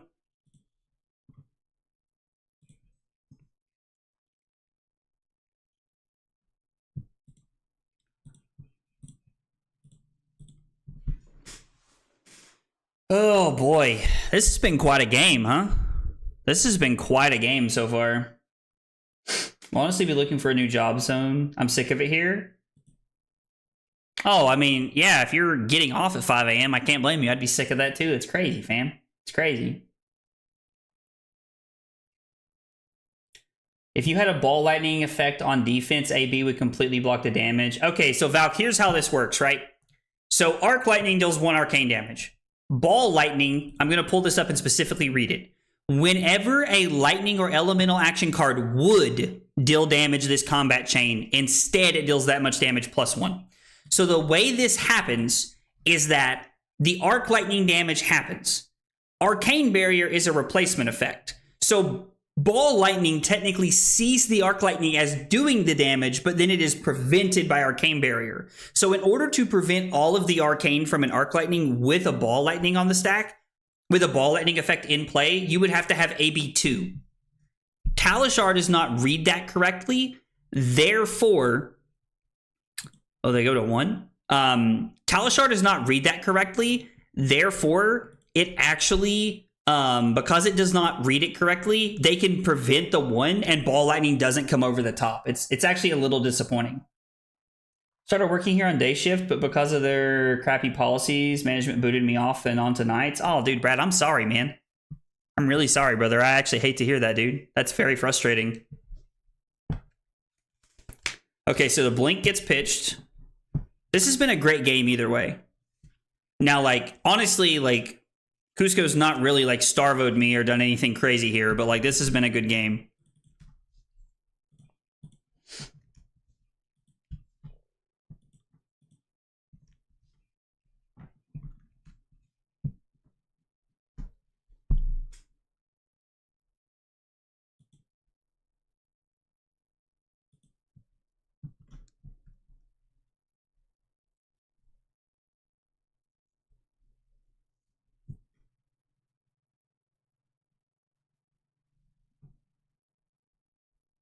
Ball Lightning,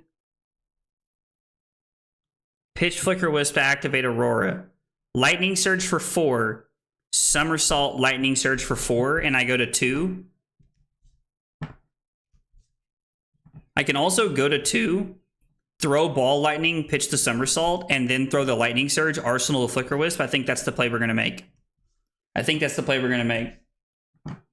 Yeah, this has been a really good game. Now, to be fair, like, Cusco has not, like, starvoed me this game, so, like, I'm not going to sit and say that, like, I think this is a super accurate representation of how this looks, but this has been a good game. Having the Somersault with a hand that didn't have 2 cards that blocks is very unfortunate. Like, if the Ball Lightning had been, like, a, I don't know, like a Ravenous Rabble, or, like, anything that blocked for 2 or 3... we would have been able to just like get the value that we wanted. Cusco is immediately crowning, which is good for us.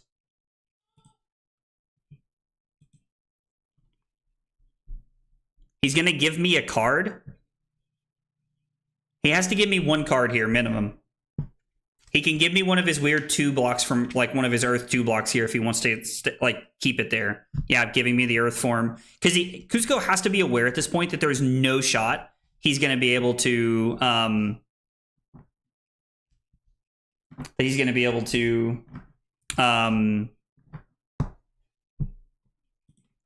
play around this. Okay, so Crown is gone, but the prevention is there. We can't kill him with the Flicker Wisp, because technically the Ball Lightning falls off the chain when we play the non-attack action.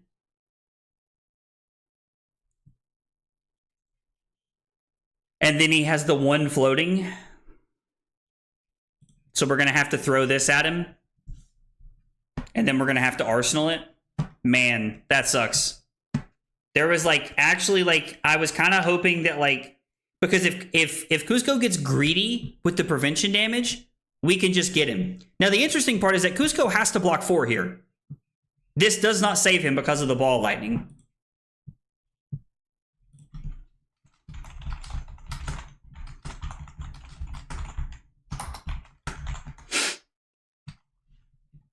I'm just making sure that he's aware of this because he has the 1 prevention from Crown of Seeds.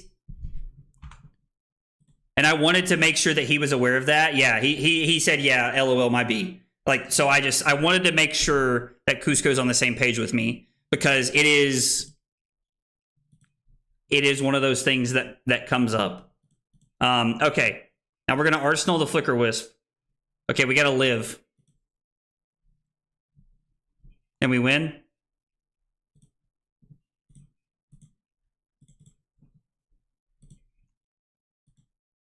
And that's it right there.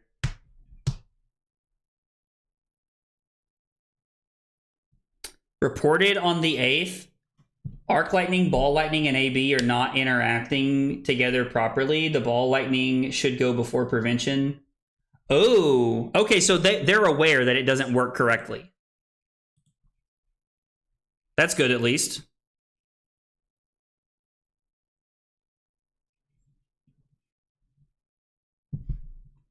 Oh, shit.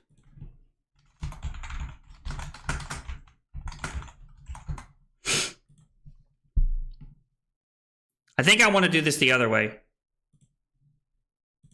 So I think I want to go Flicker Wisp for 2 damage, reveal the Arc Lightning, because it's 2, 2, go again, which means the 2's after this. So if the Lightning Press doesn't kill him, the 2 Arcane will, because there's no way he can block all of that. Okay.